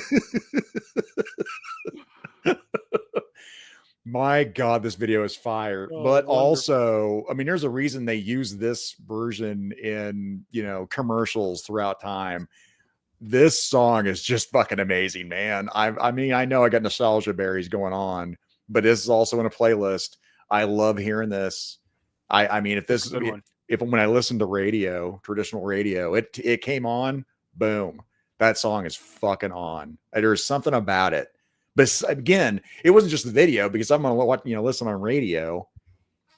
Its song is just catchy. It stays in my head. I'm assuming this isn't on one of your guys' lists here. No, I'm trying to actually type one out now to make it easier. I did think of it though, so it would definitely be in probably top 50, but it did not crack top 25. I put it on top 5 for me because I was like, God damn, this is just so fucking good. It's a good one. Let me get this out of here. Come on, motherfucker. All right, Mikey, what you got? What's your number 4? Number 4 is The Rose by Conway Twitty. Rose. I love this song. That is a good one, though. That's a good one. The Miller version is it's a good song, but man, Conway's deep, silky voice, so good, so good. This song. And now it's tied to sentimental stuff for me, so now it means the world to me. But so Bette Midler, that was the original Bette Midler, 1979. I will add this to my list because I don't remember listening to this one. Oh, some say love. Oh, it's so good. By the way, so now we might have another segment besides fuck around and figure it out. We might have try this out. Give it a go. New hit show. Conway Twitty the Rose. Mm-hmm. It's a good one. It is. I mean, I'm a Conway fan anyway, but legend has it, one of the first times Dad did karaoke was in Nashville, and he sang "Tight Fitting Jeans." That's the rumor. I wasn't there. I can't. The myth. You can't confirm that one. The myth. All right, Jerk. What'd you come up with? Number 4. Let me bring up my list here. You know what? If you tell me, I can just punch it in Spotify. Oh yeah, you can't. No. I actually just quick typed everything out. Oh, gotcha. Because I'll forget if I don't do it. I would say Tom Jones's version of Kiss is my number 4. I forgot about Kiss. It's such a banger, dude. I love both versions. I love both versions. Tom Jones Kiss? But Tom Jones does a vibrato move with his voice on that song that I've never heard another human reproduce. Who was the original one? It's Prince. Oh, it is Prince. Jesus. This is the only time that somebody has done a Prince song better than Prince. Like, I love both versions, though. They are neck and neck, but that fucking Tom Jones one is a banger. Because I don't like Prince's version of Kiss. I just okay, right? Oh, I love it. It's okay. Tom Jones' fucking version smacks. Yeah, it great. I'll definitely put that on. Try this out. Yeah. But yeah, have you seen that IG clip, right? The Instagram clip where it's Tom Jones, but they put it to Disturb where he's just dancing and going to town. Yeah. I love Fuck. So fucking good, man. My grandmother was obsessed with Tom Jones when I was very young. So my mom and dad would have her babysit me. So all I heard subconsciously as a baby was Tom Jones. So I fucking love Tom Jones, dude. Like, I'm so stupid for Tom Jones. Like, yeah.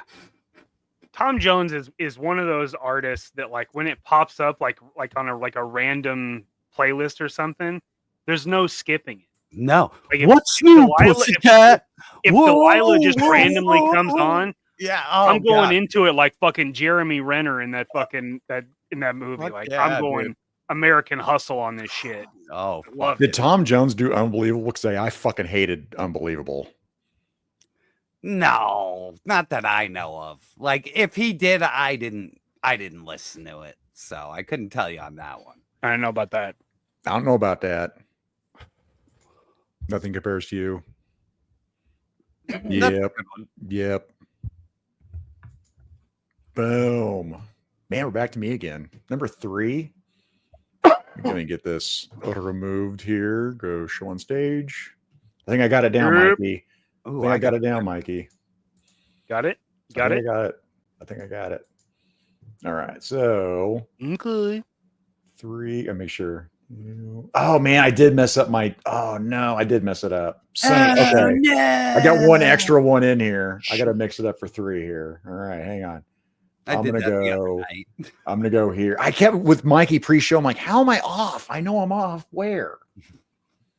All right. Well, someone just got bumped down. That's a sad day. But boom, boom, boom. They're gonna go to honorable mentions. Is what's gonna happen. Show on stage. All right. Sweet Dreams, Eurythmics. Okay. Yep, that's on Marilyn Manson. Yep, it's a good one. Sweet Dreams. Again, now this is a hurt situation for me. I love both fucking songs. I love the Eurythmics song Goosebumps. Yes. And I love Manson because Manson just made it fucking creepy and fucking dark. Yes. Are you there with that one, Mikey? Yeah. Now, now on my list, it is under Tainted Love because I love his cover of Tainted Love more. Oh, that's so many good fucking covers. That's the Sweet problem. Dreams is a fucking great cover because it's got completely different vibes, like totally different vibes. Yeah, not to overshoot, but I know Scott Hughes' Tainted Love for him is like that for you, where it's Tainted Love is far better.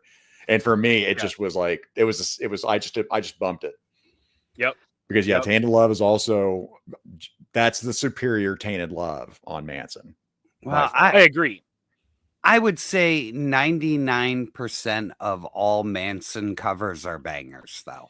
Like, for real. Yeah. He does a lot of cover songs, and they are bangers. I heard that the Lost Boys song, Cry Little Sister.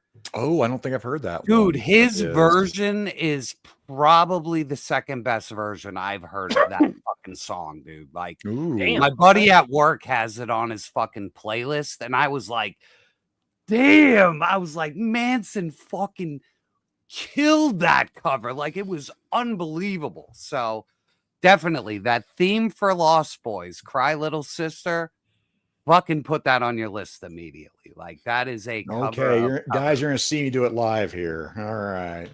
Yeah, I've heard of various versions of Cry Little Sister.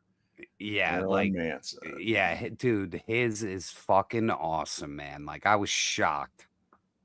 And then boom. And then I'm trying to think. He had another cover that was really fucking good that we weren't bringing up either. Well, now we might cover this because I don't know if we then chats. We'll stay away then. So we might hit some of those covers. Yeah, he had like 3 or 4 that were like on the charts. Like they were big. They weren't like B-sides. They were big releases. Yeah. Boom. Mikey, what you got, buddy? You guys have a sneak preview of my entire list, by the way. Number 3, Fast Car by the Black Pumas. I don't know if I know that. Never heard this. I have always Tracy loved Chapman, Tracy Fast Car? Chapman's Yeah. version of Fast. I've always loved that song. That song's always had it's got a cool tone to it. It's got a cool cadence.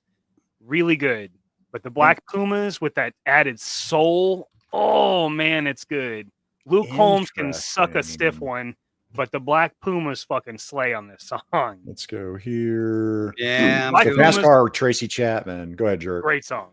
Great song. Oh, hang on. I'm adding it to my shit so I can listen to it later too. That's exactly what I'm I don't know that one right now. Totally worth a listen. I've not heard anything bad they've ever done. It's very soulful, great. I believe it's sold me on soul, man. I love 2-man band. It's fucking great. They're awesome. Nice.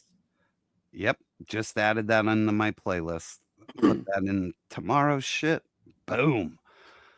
Oh yeah, I mean YoJoe just talked about that acoustic version of Men at Work. Is real good. Yes. He really, all of his covers are actually really good.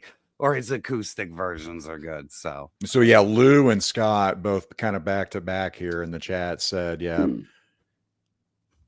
yeah, it's a heavy metal version. Seasons After.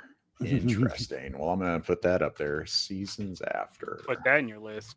Yeah, put that in your pipe and smoke it. But yeah, chat. Let us know if you want me to put the links, because I'm just gonna do this here versus spamming chat with the links. Yeah. What I think. And if we want to, we can like hyperlink we can link the list in the description or something. That way they just have access to the playlist or something. We can do that too. There you go. That's a good idea, Mikey. Hell yeah. That's what I'm here for. Boom. And then remove. Special sneak preview of my stuff again there. Black Pumas. Yeah, interesting, Mikey. Really good. Yeah. I'll have to check that out. All right, Jerk. What you got for a number Trace? I would say Cake's version of the Guitar Man is always just on my playlists. I just love that it's just a hair up tempo. His voice is perfect for the song, and the execution is great. So I would definitely versus say Jerry Reed. Either version is great. That's where we're talking. Okay. Yeah, I love both versions, but I really do like the Cake version better. Actually, it's been a hot minute. It's not the Cake cover I thought you were gonna say. Obviously. No. Hey, same. I was the exact same. Obviously, Mikey. I was like, honestly, Survive. I love both versions, but the Cake version is big to me. But yeah. Nice pick. Nice pick. Yeah. I love Cake though. Like they are a great and underrated band, and they are more than just going the distance. Yep, like 100%. For real. Like their last 3 albums are like, this band is in rotation for me. Like it never leaves rotation. Like they did Never Gonna Give You Up. Oh, dude, their covers are amazing, dude. What? Like they do great covers. They did. You can't get it. They took it off Spotify, but they did a cover of "Strangers in the Night." It's right there. I'm staring at it. Oh, nice! It's back up. But their cover of "Strangers in the Night" is awesome too. So like, it's like corny on like a keyboard, and like it all works. So two great covers for the price of one. Hell yeah! I remember my uncle was like a dark resource for music for me. Mm-hmm. He was my dad's little brother, and he was kind of like halfway in between my dad and I's age. So he was kind of a big brother to me, but he was my dad's little brother. Yeah, and he would get like music, and I would get to listen to some shit that I probably shouldn't have heard, like Marilyn Manson. When you're like 9. Yeah, but he gave me Gold Nugget when I was a kid, and he was like, "Yeah, I don't like this. You can take this." So like, I listened to that, like on repeat for weeks, just digging it. And I was like, "What is this?" And years later, come to find out like this band has all kinds of good shit. Yeah, and they just get so many good songs, and they get better. Like they're a band that doesn't suck as they keep going along. You know what I mean? Like, no, but they rare. never hit that like overexposure point. They just kind of like went this far, and then they kind of did something else. They went this far, and Yep. but I mean, Never There hooks you like right from the gig. Right as soon as you hear that dial tone, you're like, oh, I need your arms around me. I need to feel your touch. I love it. So good. Even the Dimes song, I love the Dimes. Like, there's just so many, like, the jingles are so good, and like, if you know anything about music, like, they play off time, so like everything is just, it's so odd, like it, and it all works. Yeah, going on, Abby? Abby, you're good. You're traveling, and you might be picking me something at Toylanta, so you can show up late, buddy. You're good. Do whatever you want. Forgiven. Do whatever. Glad you're here, buddy. Forgiven. Yep. Forgiven. Yep. I'm the Pope of Jerks. The Pope of Jerks. The jerk. Pope Jerk the Third. Oh man, War Pigs, Faith No More cover. It's good. It's good. It's when they had what's his name as the guitar player, their original guitar player. He ripped it up. It was good. It's a good cover. All right, so now we're at number 2, right? Number 2. We're do. Part D. Part D. Boom. Okay. Now we brought this up earlier. Simon and Garfunkel. Oh, yeah, I didn't think about that. And this is again, it's Simon and Garfunkel. Now that said, and this, by the way, the following soundtrack, Less Than Zero soundtrack, has so many fucking awesome covers. I'm not a Bangles fan. I love the fucking shit out of this fucking version of Simon and Garfunkel. Now, I love this version. I prefer over Simon and Garfunkel. Yep. The intro on this one, I love it. Yep. The Less Than Zero soundtrack is amazing, and it probably has the best Glenn Danzig song ever on it. What's that one? That's the first one. The Less Than Zero is fucking I didn't know that. That's the first time he's solo, I think. I did not know this. No shit. Yeah. Wow. Yeah. Or I'm positive it's that. Now you got me wanting to fucking look it up. I could check. We got Scott Hughes. We got ScottNet. ScottNet, let us know. Fact check. Jeff Butler, let us know. We got ButlerNet too. Jeff Butler knows his shit. Jeff Butler knows his shit. I gotta make sure I am right. I could be Jeff, thinking... I hope you make a sticker and bring that to DFW that just says Jeff Butler knows his shit. I think that, yeah, definitely. I think that might be wrong. Unless they don't have the actual album. Which is possible because, yes, I mean, this one showed up on the Essential Bangles. I didn't find the Less Than Zero version. I could have sworn. I could be wrong. That's probably me. I'm probably. But you're not wrong about this soundtrack. No, I remember the soundtrack amazing. Being great. Holy shit. Now it's going to kill me. That fucking Glenn Danzig song is going to piss me off. It's going to make you mad. Google time. Google. Sergeant Major Google. Here we go. I know people are furiously in the background investigating that. So as soon as you find it, they'll be like, oh, yeah. Boom. This just in, Jerk. This just in. Scott Hughes, ScottNet. Jerk is not wrong. All caps. Yeah, Me and You is the name of the song. And it's Glenn Danzig and the Power and Fury Orchestra. So for some reason, it's not on the Spotify list. But yes. And honestly, I have not heard that song probably since I was a teenager. So I just remember there was a fucking Glenn Danzig song that was unbelievable on that album. So it's on one of the greatest hits collections. Okay. Oh, that's the Bangle. I think that's the Bangles one John's talking about. Yeah. I was gonna say Daddy in the Danzig. Awesome. Yeah. I'm done waxing poetic about Lucifron. Am I Evil? It's in my head. Am I Demon is also in my head. Dude, the first three Danzig Lucifuge are incredible. Oh man. After 4 is where I'm done with them. Like it just got. Then there's just like pink. Yeah, it's maybe like one or might two be songs. Yeah, 1 or 2 songs. But that's going back to Rick Rubin. Rick Rubin did the first 2 Danzig albums or 3. Oh, I didn't right? know that. Yeah, That was Rick Rubin. I didn't know that. So he's the one who's like, boy, you can sing like Elvis. And he did a live version. I can't remember which one it was, but there was a Danzig live version. Yes. And he sounded like a fucking Muppet. Mother. Well, I'll tell you, if he's not produced right, he sounds like shit. He sounds like a Muppet. I was like, what is happening here? Yeah, oddly enough, he doesn't live that far away in Jersey, and my boss and him used to be friends. Like, I met him once or twice. He's really nice. They used to trade comic book artwork back in the day. So you met Wizard's cast for Wolverine? I did. Back in his prime. Like back when he had was, back when he had the full he was fucking cast as Wolverine. Dude, he did. He's the size. He went out for Wolverine. He's not that big. He didn't make it. He was in the what was it? Prophecy 2 that he was. He's in one kind of in. Yeah, he played a thug here and there in some bad like direct-to-video movies. So and then what? Satanica was his comic book line. Oh, they're so awful. Yeah. They're awful. That's probably really my boss's fault that a lot of those comics exist because he's like, yeah, do it, Glenn.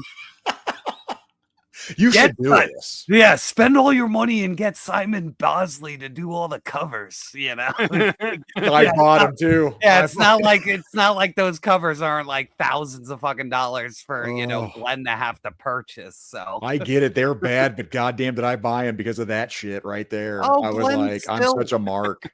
Glenn still makes comics whenever he can.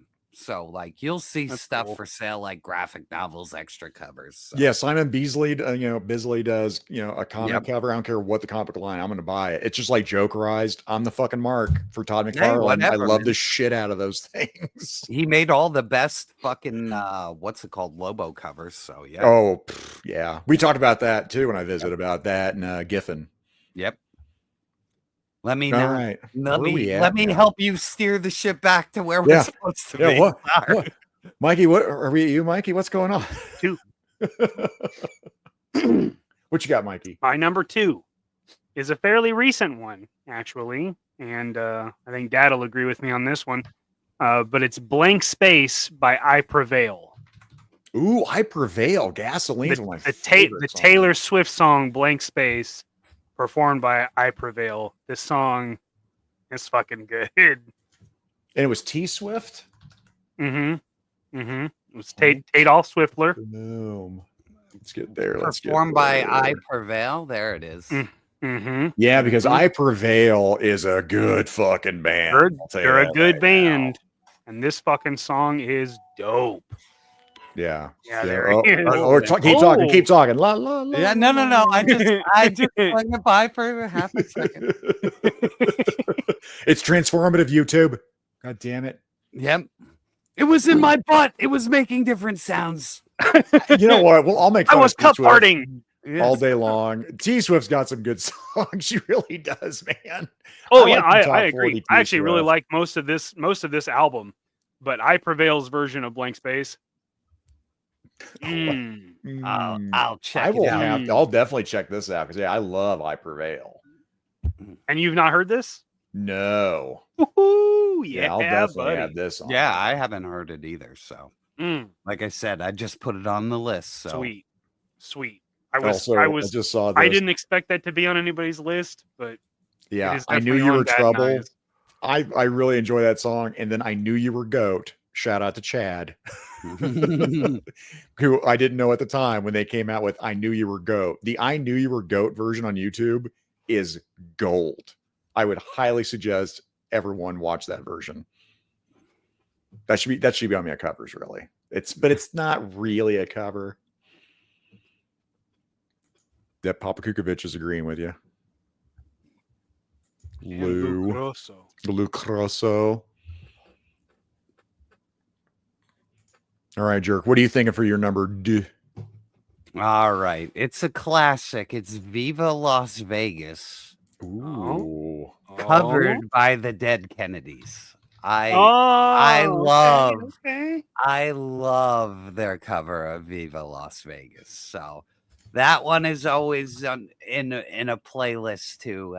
I just love the punk rock guitars trying to just play the Elvis song, and Jello Biafra just belting this shit out and fucking changing the lyrics as he's going here and there to, spiteful little bullshitty things. So I love how he turned it on its head. Like we said, when a cover comes at you in a completely different way than the original, this is it. So I'll have to try this one out. I just found the live version. I'll have to kind of go. I just wasn't a fan of the Dead Kennedys growing up. No, I'm still not a fan of the Dead Kennedys. And over the last 10, 15 years, I've okay, I can't say that because I've liked Jello Biafra in anything that's a side project. Like he did an industrial album with the guy from Ministry called Lard.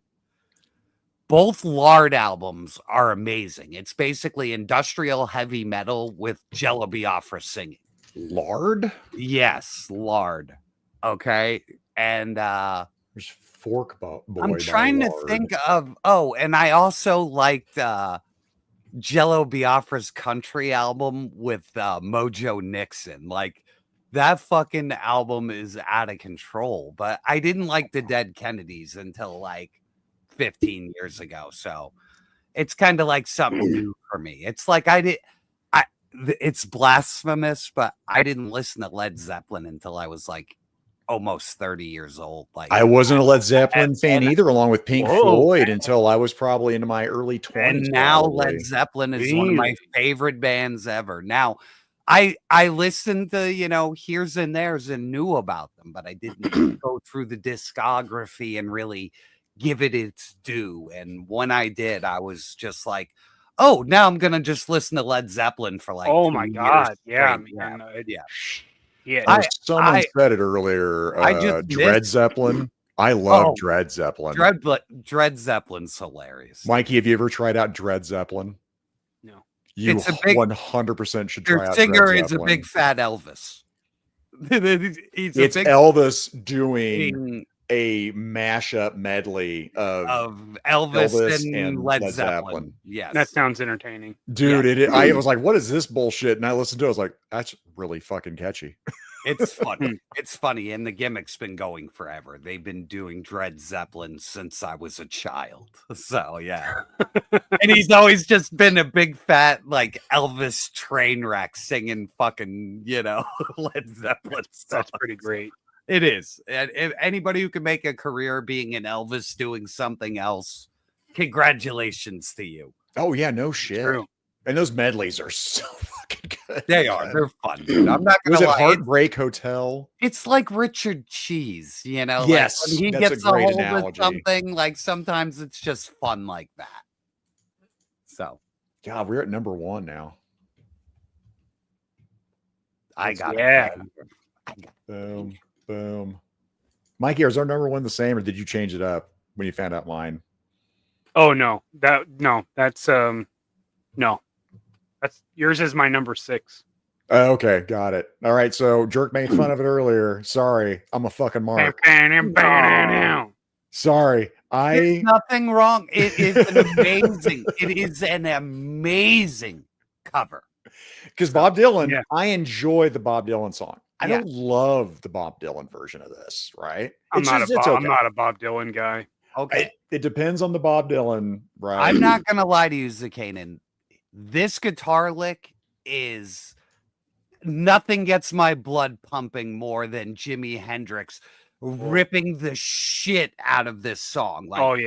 Nobody else will ever play guitar like that on a fucking song ever. It's just poetry. So I agree. Fucking gold. But it's one of those songs, it's one of those, this is an easy one. Well, there's a reason it's easy for me, because I was like, fucking hell, man.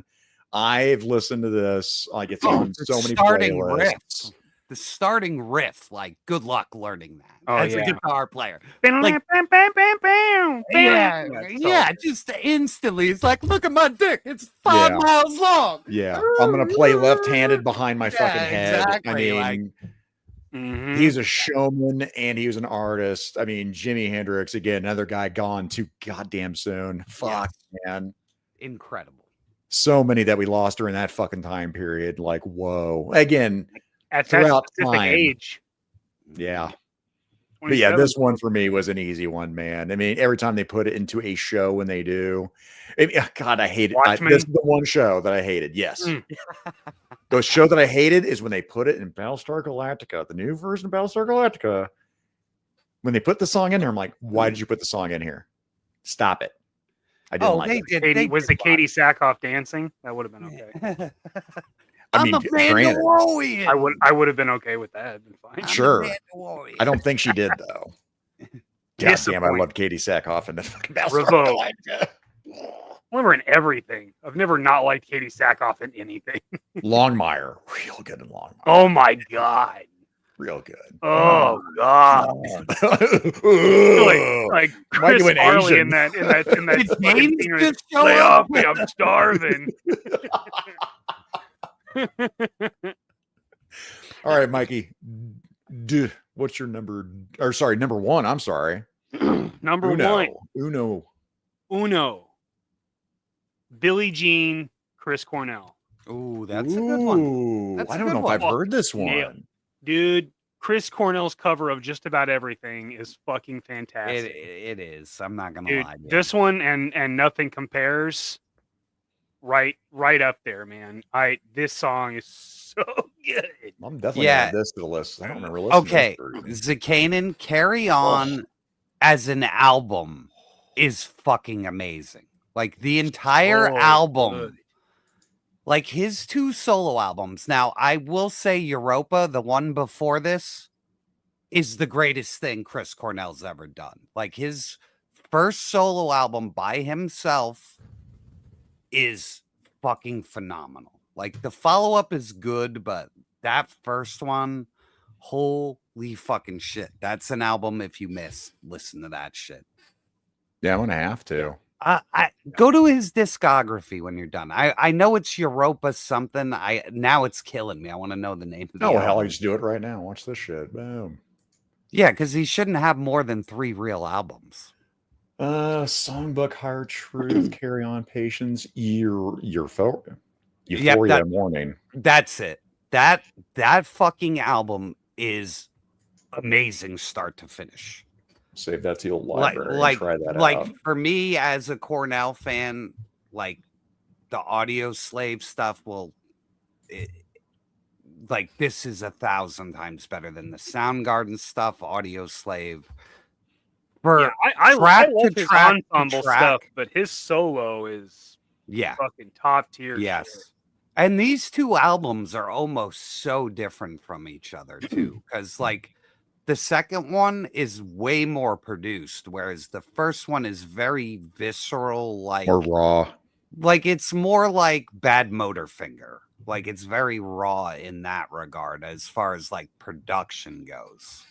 So, but they're both bangers. Like both albums are awesome. So, big fan of Chris Cornell. Which I'll bring this up now. U2 1, a Metallica one. U2 1 is a cover of Metallica's. Is it? Is that a thing? I couldn't tell you. I'm not a U2 fan. So, or did you? Are we talking 2 different songs that Cornell did both of those songs? I'm interested. I couldn't tell you. I don't know. I'm interested. Oh yeah, Cornell U2 1 cover using Metallica 1 lyrics.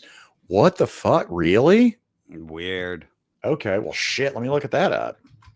Or is that one of those weird mashups? That's what it sounds like. Which Chris Cornell, there's Cornell mashed him. Give him the mash again. I'll just mashing it. I'll try that shit out, especially if it's Cornell doing it. And again, Cornell is somebody that I really wasn't hyped on initially, but now later years, now in my 50s, I've started getting it in my late 40s and then into my early 50s here. I love that though. I love how there's always music to discover, even if it because I don't like any of the new shit. Like nothing has tickled my pickle in the last fucking 10 years music wise. So I always love going back and finding old shit constantly. You know what I mean? Like even just fucking bands from the 60s and the 70s. Like I went back and found the Zombies again. Like how They're amazing.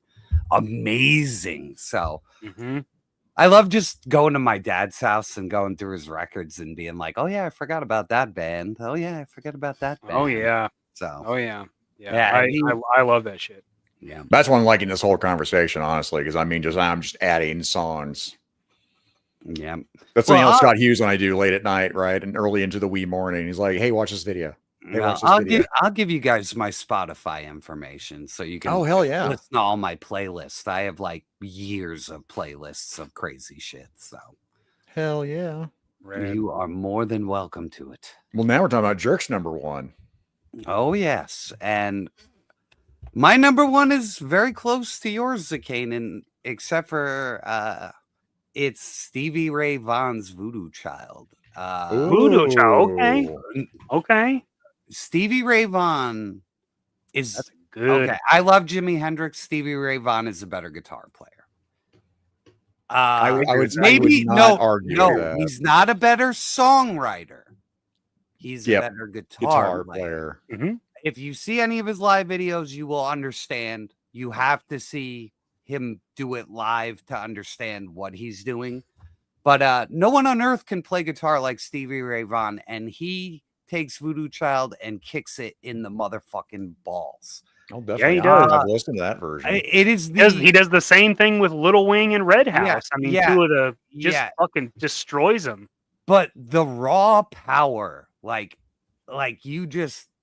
guitar is crushing in his version. Like it almost just is like a tone I've never heard. I can't describe it. It's just like an avalanche of guitar on your head.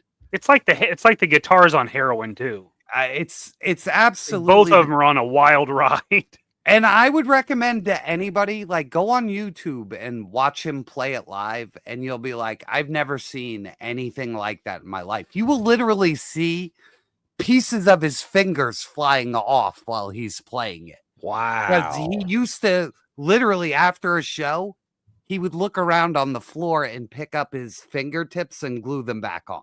He would glue them back on? Yeah, his calluses would rip off and he'd have to glue them back on. Les Claypool from Primus, before he starts, covers his thumb and his forefinger in crazy glue. Oh, that makes sense. Didn't Zach Wilde do something like that too? When he was you will literally Sabbath? Yeah, you will literally because I your hand. Play slap bass, bass strings will destroy your hands over years. You're literally just bringing your hand up and down a wire that will destroy your hands. It's what happens over time. Les Claypool hype, by the way. I slap bass, and if I hit you with just this part of my thumb, it would cut you because there's a callus so thick to the bone from just hitting the strings, That's the jerk move, is the Ric Flair one. He's and it's never gone away. So thumb to the eye. Yeah, Steve Ray Vaughan, watching him play this song, you will literally see just chunks of shit flying everywhere. And he'll be playing and tuning at the same time and putting it behind his head. It's incredible. Look, there's one video where his E string breaks and he just retunes it to play with four strings mid-song. It's amazing. He literally tunes his guitar down. It's amazing. Yeah, it's incredible. Yeah, it's a performance where he's in San Antonio, Texas. So just look it up on YouTube. It's there.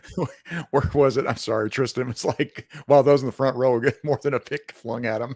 Yeah, pretty much. A Guar concert at that point. Purely biological. Yeah.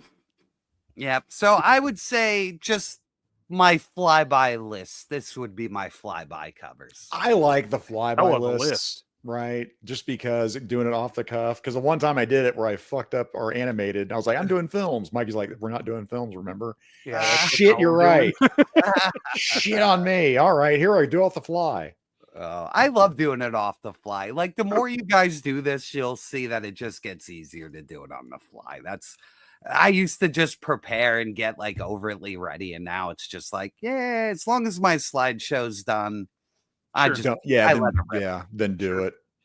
It's so much funner that way too. You know, I'll tell you what, we're going to get into the chat, which my God, we have 68. Mike and Alec, we're going to try to like pare this down here. We went hog wild on this. So we might skip over some chat if we're at the 2-hour mark, just as a heads up. Just because. But if you guys don't need to be here till 1 a.m. Yeah, I like sleep. Right. Yeah. Right. We all have to work in the morning. Well, thankfully I don't. I'm good. The new work schedule. Yeah. Hell yeah. Well, no, Thursday's always been a day off. So it's always been a Friday. Yeah. Friday. So I'm good. So for you guys, if Mikey Jerk, if you got one on your honorable mention, then we can definitely shout that out as we're going here.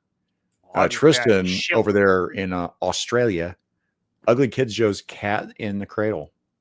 Cats in the Cradle. I think that's it. That's a solid cover there. That is a good one. Yeah, I'll give you an honorable mention. Easy by Faith No More. Doing a Lionel Richie song. Fucking knocked it out of the park. Oh, interesting. Okay. I don't think I've heard that version because it's Faith No More, so it's not a shock I would have. Yeah, but their version of Easy, totally right up there with Lionel Richie's. Like, he nails everything in the song. And Zakainen, if you want to watch a great music video, that's a great music video. You'll fucking is it? Oh my God. They're just hanging out with trannies the whole time singing that song. It's great. Like Optimus and Megatron, or it's so fun. Yeah, my favorite kind of trannies. Shout out to Rachel if you know, you know. Headcanon Unlimited. His top 5. Hole, Fleetwood Mac's Gold Dust Woman. That's a really fucking good one, man. That is a good one. Because I do prefer the whole version. 100%. They're both good, but I think Courtney Love's version edges it out. That was a good one. Talib, too many to name, but yeah, Beat It by Fallout Boy. Gross. Interesting. Disavowed. Disavowed. Disavowed. But he is with you on Whitney Houston. I Will Always Love You. I thought that was a very interesting take because, Dolly Parton. Solid. It's a great song, but Whitney's whole nother level. Yeah, and I saw that early on when Jerk brought up Cake and Mikey, and I was the same way. I was like, I Will Survive. I thought was going to be the one. But I don't think Cake's I Will Survive tops Gloria Gaynor's version of I Will Survive. No, I love the OG. The OG is great. Yeah. It is great. It's a fun version of I Will Survive. Yeah. And this, by the way, if I had been thinking, would probably have been in my top 5. Yeah, The Man Who Sold the World, especially the acoustic version they did, which might be the only version. I love the Bowie version. I love Bowie too, but I mean, I don't know if it tops it. Maybe if they. No, I would say I think that's an equal for me. Yeah, to me, if they maybe studio recorded that version, I would agree. But they're in their version, there is a wicked fucking microphone like screech that they just can't get out of that. So next time you listen to that version, you're gonna hear the screech from the microphone. And you're gonna be like, Jerk, I'm never not gonna be able to hear that now. Fucking ruined it. With my tinnitus, I guarantee you I probably won't notice it. It drives me insane. I can't listen to that version because it's in every version. Every version. Yep. Reba McEntire, the night the lights went out in Georgia. Oh, Vicki Lawrence from Mama's Family. There is. There's a lot of covers. It's a great song. It is. I love that one. Oh, well, this is funny. I didn't. So Aiden Skate, shout out to my namesake here. I'm actually wearing in this moment right now. I'd be hard pressed to say that was better. That said, it's really good. But man, Phil Collins in the air tonight. That's a tough one to equal. Yeah, that's a top tier for sure. Anything Phil Collins. Yeah, and again, I've seen In This Moment twice now. I love In This Moment. I think they're really fucking good. But yeah, shout out. That's again my namesake. TC Radom Pistol Grip Pump. What is that? I don't know what the fuck that is. Rage Against the Machine. Oh, and it is. Yeah, I don't remember Grip Pump. It's a good one. What was the original then? Shit. I want to say that it might be a KRS-One song. Might be a KRS. Yeah, I'm not 100%. I always fuck up old hip hop songs. Then hallowed be thy name, Machine Head. Oh, was that the Metallica version? Machine Head. Oh, Iron Maiden, duh. Yeah, Iron Maiden. I have not heard Machine Head's version of that. Yeah, neither have I. Well, guess what? That's getting Put that on the list right fucking now. Because I like. I will say one of my honorable mentions. There's no way this is in the chat anywhere. Sure, but probably not. Seven Nation Army, covered by the Statler Brothers, is a real treat. Huh. That is a treat. Okay, well now I got to do that. Seven Nation Army, Statler Brothers. Statler Brothers, of course, is not popping up. No. And it's still not popping up. You're gonna have to dig for it. Yeah, that might be a YouTube one. Yeah. Oh man, that's a fucking treat, man. And then Scott Hughes, I knew this from, again, thank you, shout out, community shout out to Scott Hughes. Tainted Love. Yep, that was the other cover. Yeah, that one, like Mikey said, for his, mine was Hurt, Tainted Love, and Hurt for me. Dad, correct me here. Oak Ridge Boys, not Statler Brothers. Oak Ridge Boys. Thanks, Pop. There we go. There we go. All right. Boom, boom. Try this out. Boom. Tool, Some Days It's Dark. I don't know the original on that. Yeah, I don't think I do either, honestly. So if I don't see the original, guys, I'm probably just going to skip over them as we have 1 billion of these to go through. Do you have a big old Stone Temple Pilots cover of Led Zeppelin's Dancing Days. That is really good. That whole tribute album is awesome. You should put Dancing Days in there. I like STP. I don't think I've heard that. Mikey, they kill it, dude. That is a great cover. That probably should have been in my top 10 list. Well, then I'm definitely going to add that one. Yeah, I like STP a lot. Oh, yeah. I've saw him in concert twice, I want to say. Good stuff. I like everything until the end. I even like when they replaced him and they had a guy that sounded like him called Talk Show. Yes. Have you ever...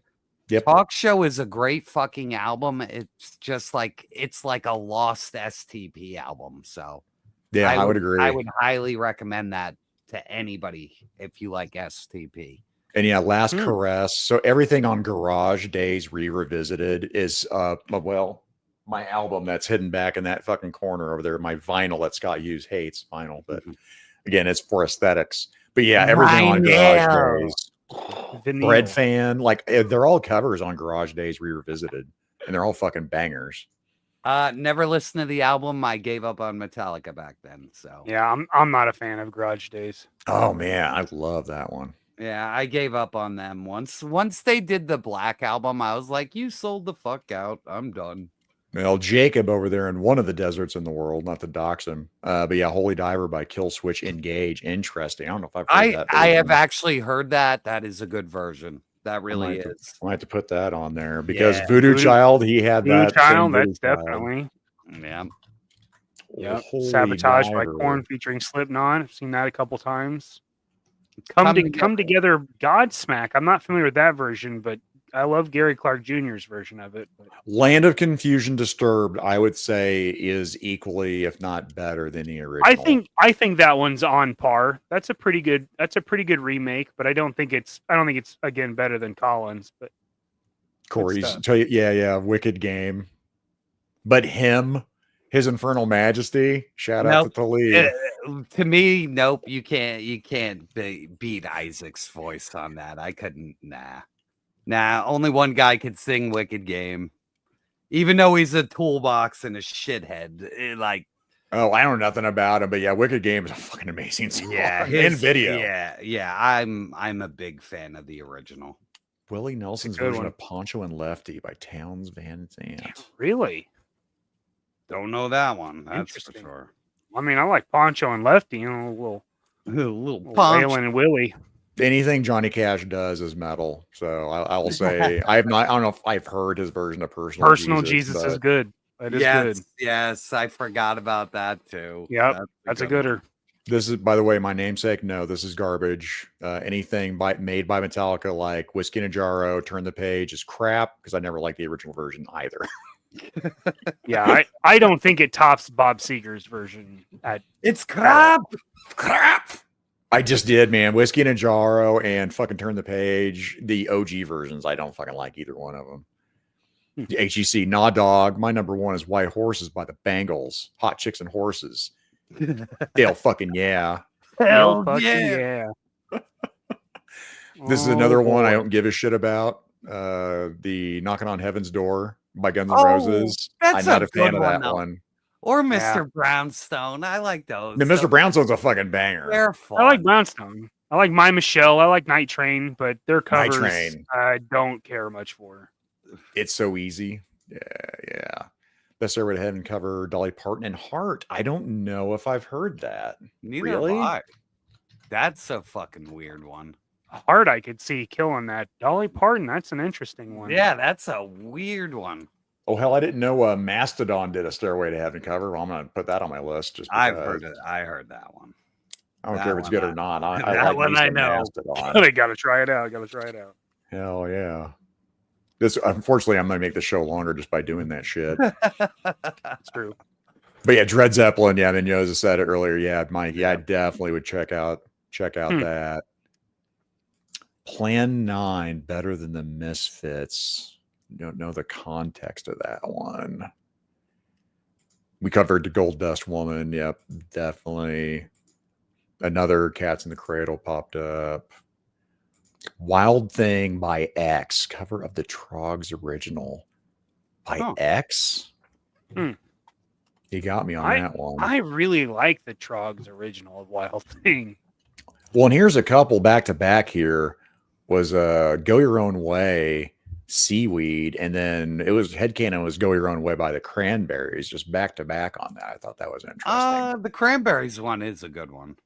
And I don't even like the fucking Cranberries, but it is a good cover. Set Me Free is good. Oops. I do. David Lee Roth, California Girls. Oh, you know what? I left off the Gigolo. Just the Gigolo. That's the best one by him. You think that's better than Sammy Davis? Oh, I love the medley. So him doing both songs. Fair enough. I cannot talk about that song. And it has the greatest video ever. So I will sing the entire fucking song, like Cartman Sail Away. I will sing the song that shall not be named. And Layla. The Unplugged cover. Okay, yeah. Orgy, Blue Monday. It's a good one. Also, that's solid. That's a good one. That is a good cover. And I hate Orgy. Jeff Butler, this is where I will disagree. I hate that song in any version. Yeah, I'm not not a fan of that fucking song. I don't hate it, but I definitely can't say that's better than OG. Yeah, now OG is better, and Fogerty doing it's weird. Cliff with a hot take, Alan Jackson version of Ring of Fire. Although good, yeah, I don't think it's better than Cash. Yeah, no, I have to agree with you, Mikey. Cash all the way, baby. I do like Alan Jackson's take on it, but HGC, I wasn't going to read this because I saw ska in this, and ska sucks. Oh, dude. But because you're a gentleman, I went ahead and brought this up anyway. Do you gentlemen like ska at all? Certain bands, yes. There are certain good ska bands out there. There's good bands. There's good bands for everything. That's Jerk saying no. Mikey? No. Okay, all right. No time for ska. And he agreed with you on the Mariah Carey, I think, here. Without You. Another hot take for me. I never fucking liked this song. Either version. Better. I never liked Money. It's good, but nah, not better. Not better. Oh, now here I will say, now Jeff Tommy Butler James had a are shitload of back. songs covered in the 80s that came back as covers, but I don't think any of them are better than his. But yeah, this for me, man, Eric Burden, yeah, The Animals, House of the Rising Sun, yeah, so fucking good. That is a good one. Pat Boone did Enter Sandman. Really? Do you really like that song on Yozo? Are you making shit up? Joseph, you just pulling Mendoza. weird shit out. I'm pretty sure Pat Boone was dead. Okay, but this is legitimately on my dad's list. Oh my God! I've been in the car. He I loves have the not crooner. heard this one. John, that Paul Anka album of all covers is one of my loves it. favorite albums of all time. So, John, me and you, we're like peas in a pod with Paul Anka on that one, dude. That whole cover album is incredible. Paul Anka. Okay, I love add jerks that on into it. there. That's fantastic. I love that your dad loves that shit. Oh, That's he great. does, man. He loves dude, that shit. That Paul Anka album is amazing. Oh, another one, Justin Booth with a non-point on In the Air Tonight. Interesting. I have not heard that version because I didn't see the film. Nope. Okay, again, that's a bold statement. So Is that the one with I will- Colin Farrell and Jamie Foxx? Yes, That one? I That think it's movie? Jamie Foxx. Is that the only time they've remade that? I think maybe. Again, I was like, nope, I ain't watching didn't watch that. that. I watched a lot of shit in my day. I never saw that one. Nope. Boom, boom, Me either. boom. Yeah, Shaman's Harvest cover of Dirty Diana. You got me on that one. Somebody else did a cover of Dirty Diana that was really good. Now, I saw this during the cake conversation, War Pigs. I don't know if I've heard that version. I don't think it's better than the original, but it's fun. And it's not better than the Faith No More one. So the Faith No More one is very true to the original. This one is just cakeified. It's like Cake does it their own way, and you're just like it's entertaining, but I'm not picking it over any other version. I would say it's probably my least favorite Cake song. Like you can go your own way. Out of every Cake song, the War Pigs is the that's the turd in the salad. Yeah, for me, yeah, that's the skip track song. That song title just bugs me and Cher. So I'm gonna pass on by Jeff Butler. Cliff with the Voodoo Child, Stevie Ray Vaughan. Yeah. Saw a Cliff in there with that. Cliff knows his shit. Yeah, it's a great one. Gnarls Barkley cover of Violent Femmes, Gone Daddy Gone. My wife had that on one of her playlists. I didn't. Oh, really? I don't. I actually really like Gnarls Barkley, but that was an interesting take on it. It's interesting, but I think the Violent Femmes are such their own thing that like you really can't. That's like somebody doing a Primus cover. Like, sure, there's certain bands you can't cover, and I think that's in that. That's one of them. Yeah. The Clash cover of I Fought the Law. I'd agree on that one. That's a good one. I wouldn't agree with anything with the Clash, but I'm not a huge Clash fan. I'm not either. Fun. But that one? It is a fun cover. Atari Boys of Summer. I do like that better than Henley. Run DMC, Walk This Way. Because it's with Aerosmith, so it's their own cover that they're doing. Yeah, I don't know. That's right up there. That's right. Yeah, that's right up there with Layla. Is like, well, if the guy that wrote it is still performing it, I don't know if I call it a cover. Not a cover. Yeah, no. Don't call it a cover. I'll call it a remix. Don't call it a remix. Yeah. Total Eclipse of the Heart. The Dan Band. The Dan Band. That's a good one. Oh, that is Candy Shop too, man. The Dan Band slays. They do. They're good.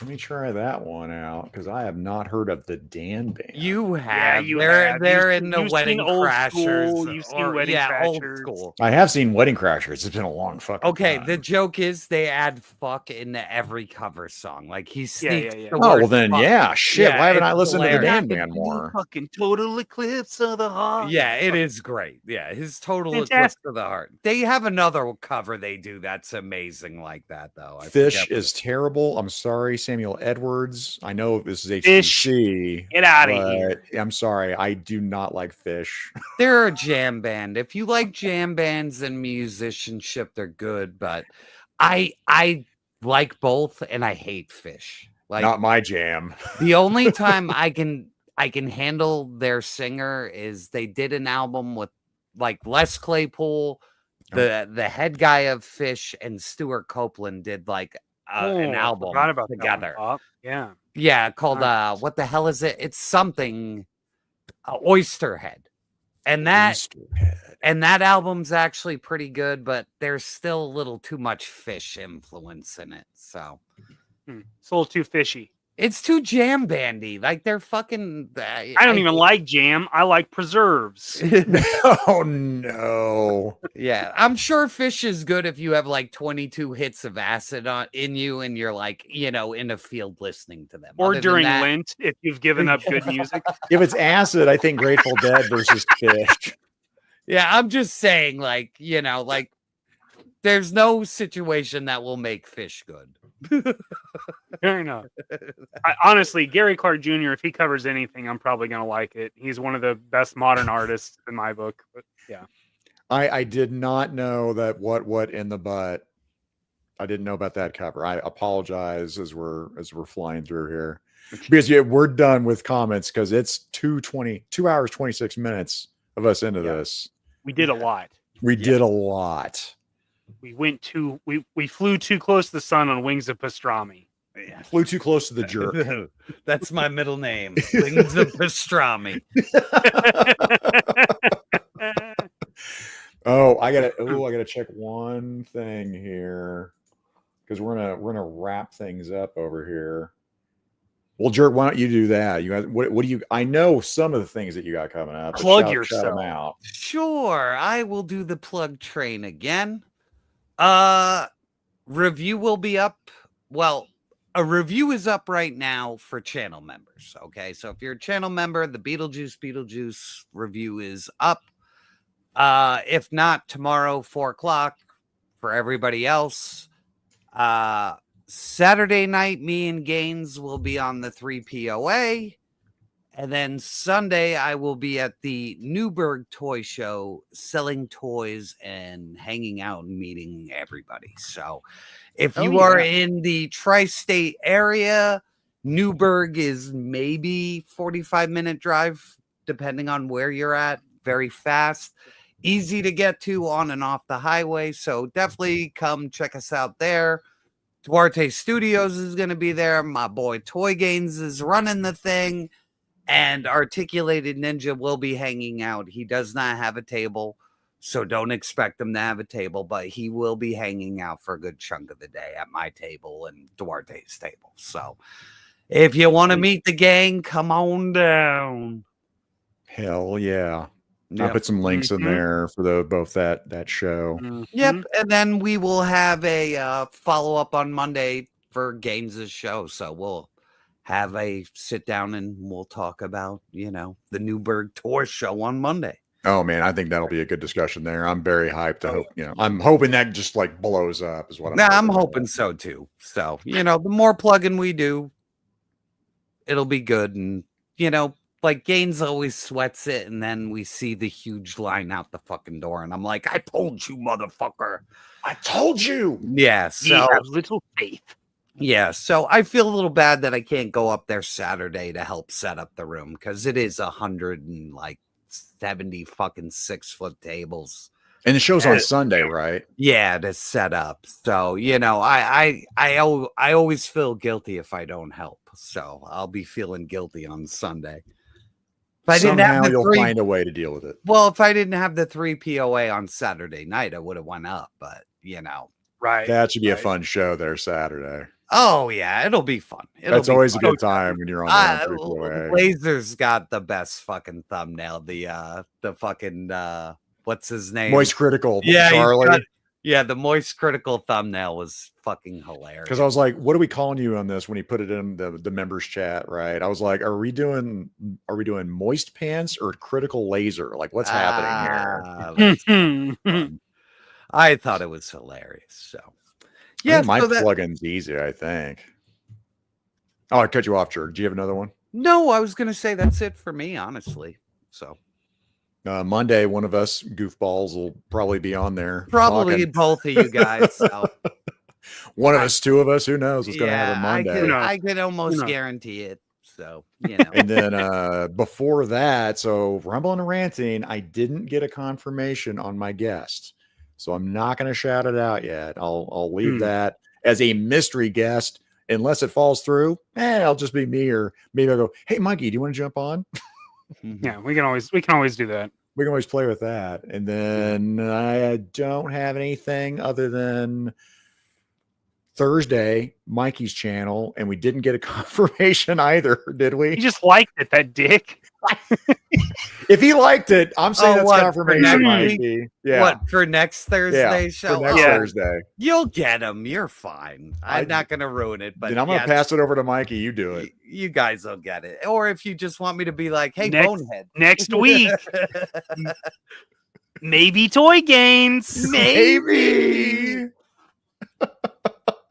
He'll do it. If he's not in bed eating, cereal or whatever. Yeah. He's tongue punching Fruit Loops right now. Yeah, it's just late for him, so I'm sure he's just trying to figure out a way to do it.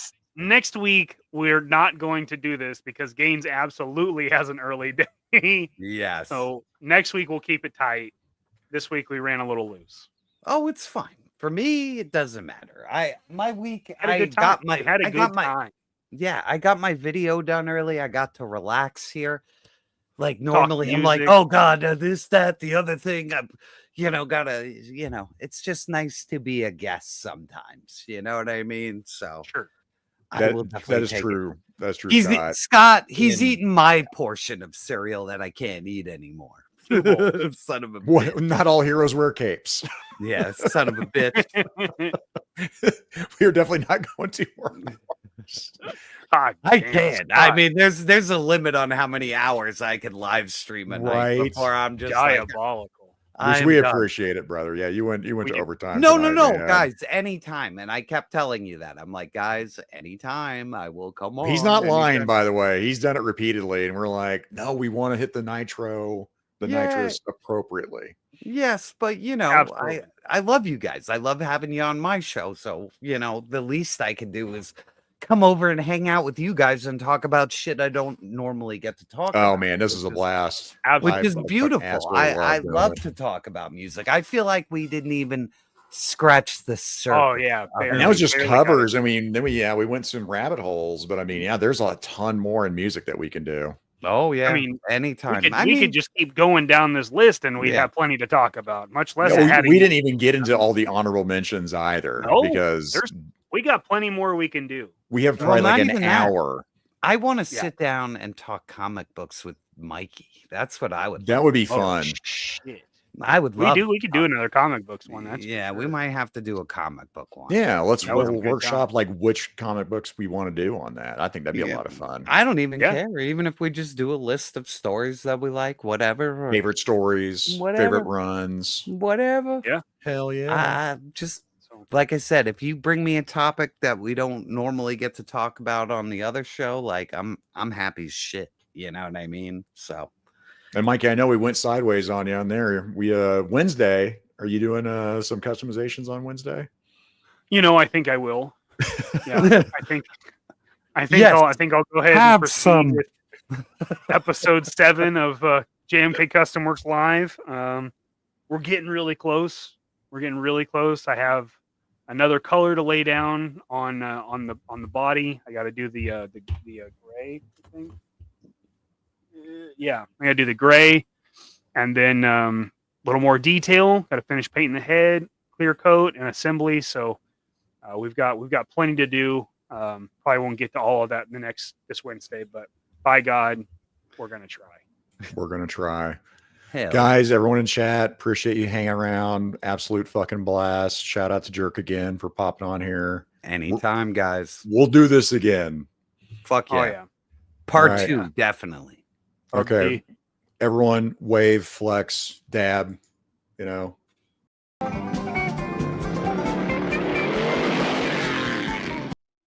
figure it out, boys, are at it again. Y'all comment below and be sure to like, share, and subscribe Mikey and Zakainen's YouTube, IG, and Facebook accounts. We'll see y'all next week.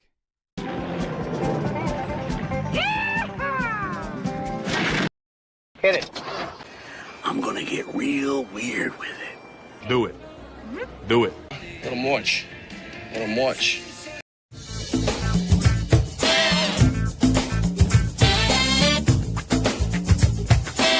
You some kind of bad boy or something? Yep, I'm a bad boy. Oh. I don't care about it. Good for you, man. Good for you. Good for you. I'm not even a real doctor. That is bad. I killed a man. You what? So I got that going. Which is nice. Doctor? Doctor. Doctor? Doctor. Doctor. Doctor. Doctor? Doctor. Doctor? Doctor. Doctor? Doctor. Will the congregation please rise? How much weight do you think I could bench press? What are you talking about? You're an idiot. That is correct. Jesus Christ! Eat my short. That is one big pile of I eat pieces of like you for breakfast. Is there anything else you want to tell me? in front of my Eat If I wasn't practicing, You eat asshole! No. Never give up. Never surrender. yourself. Thank you. Thank you very much. You're tearing me apart. I'm David Bowie. Thank you. Thank you.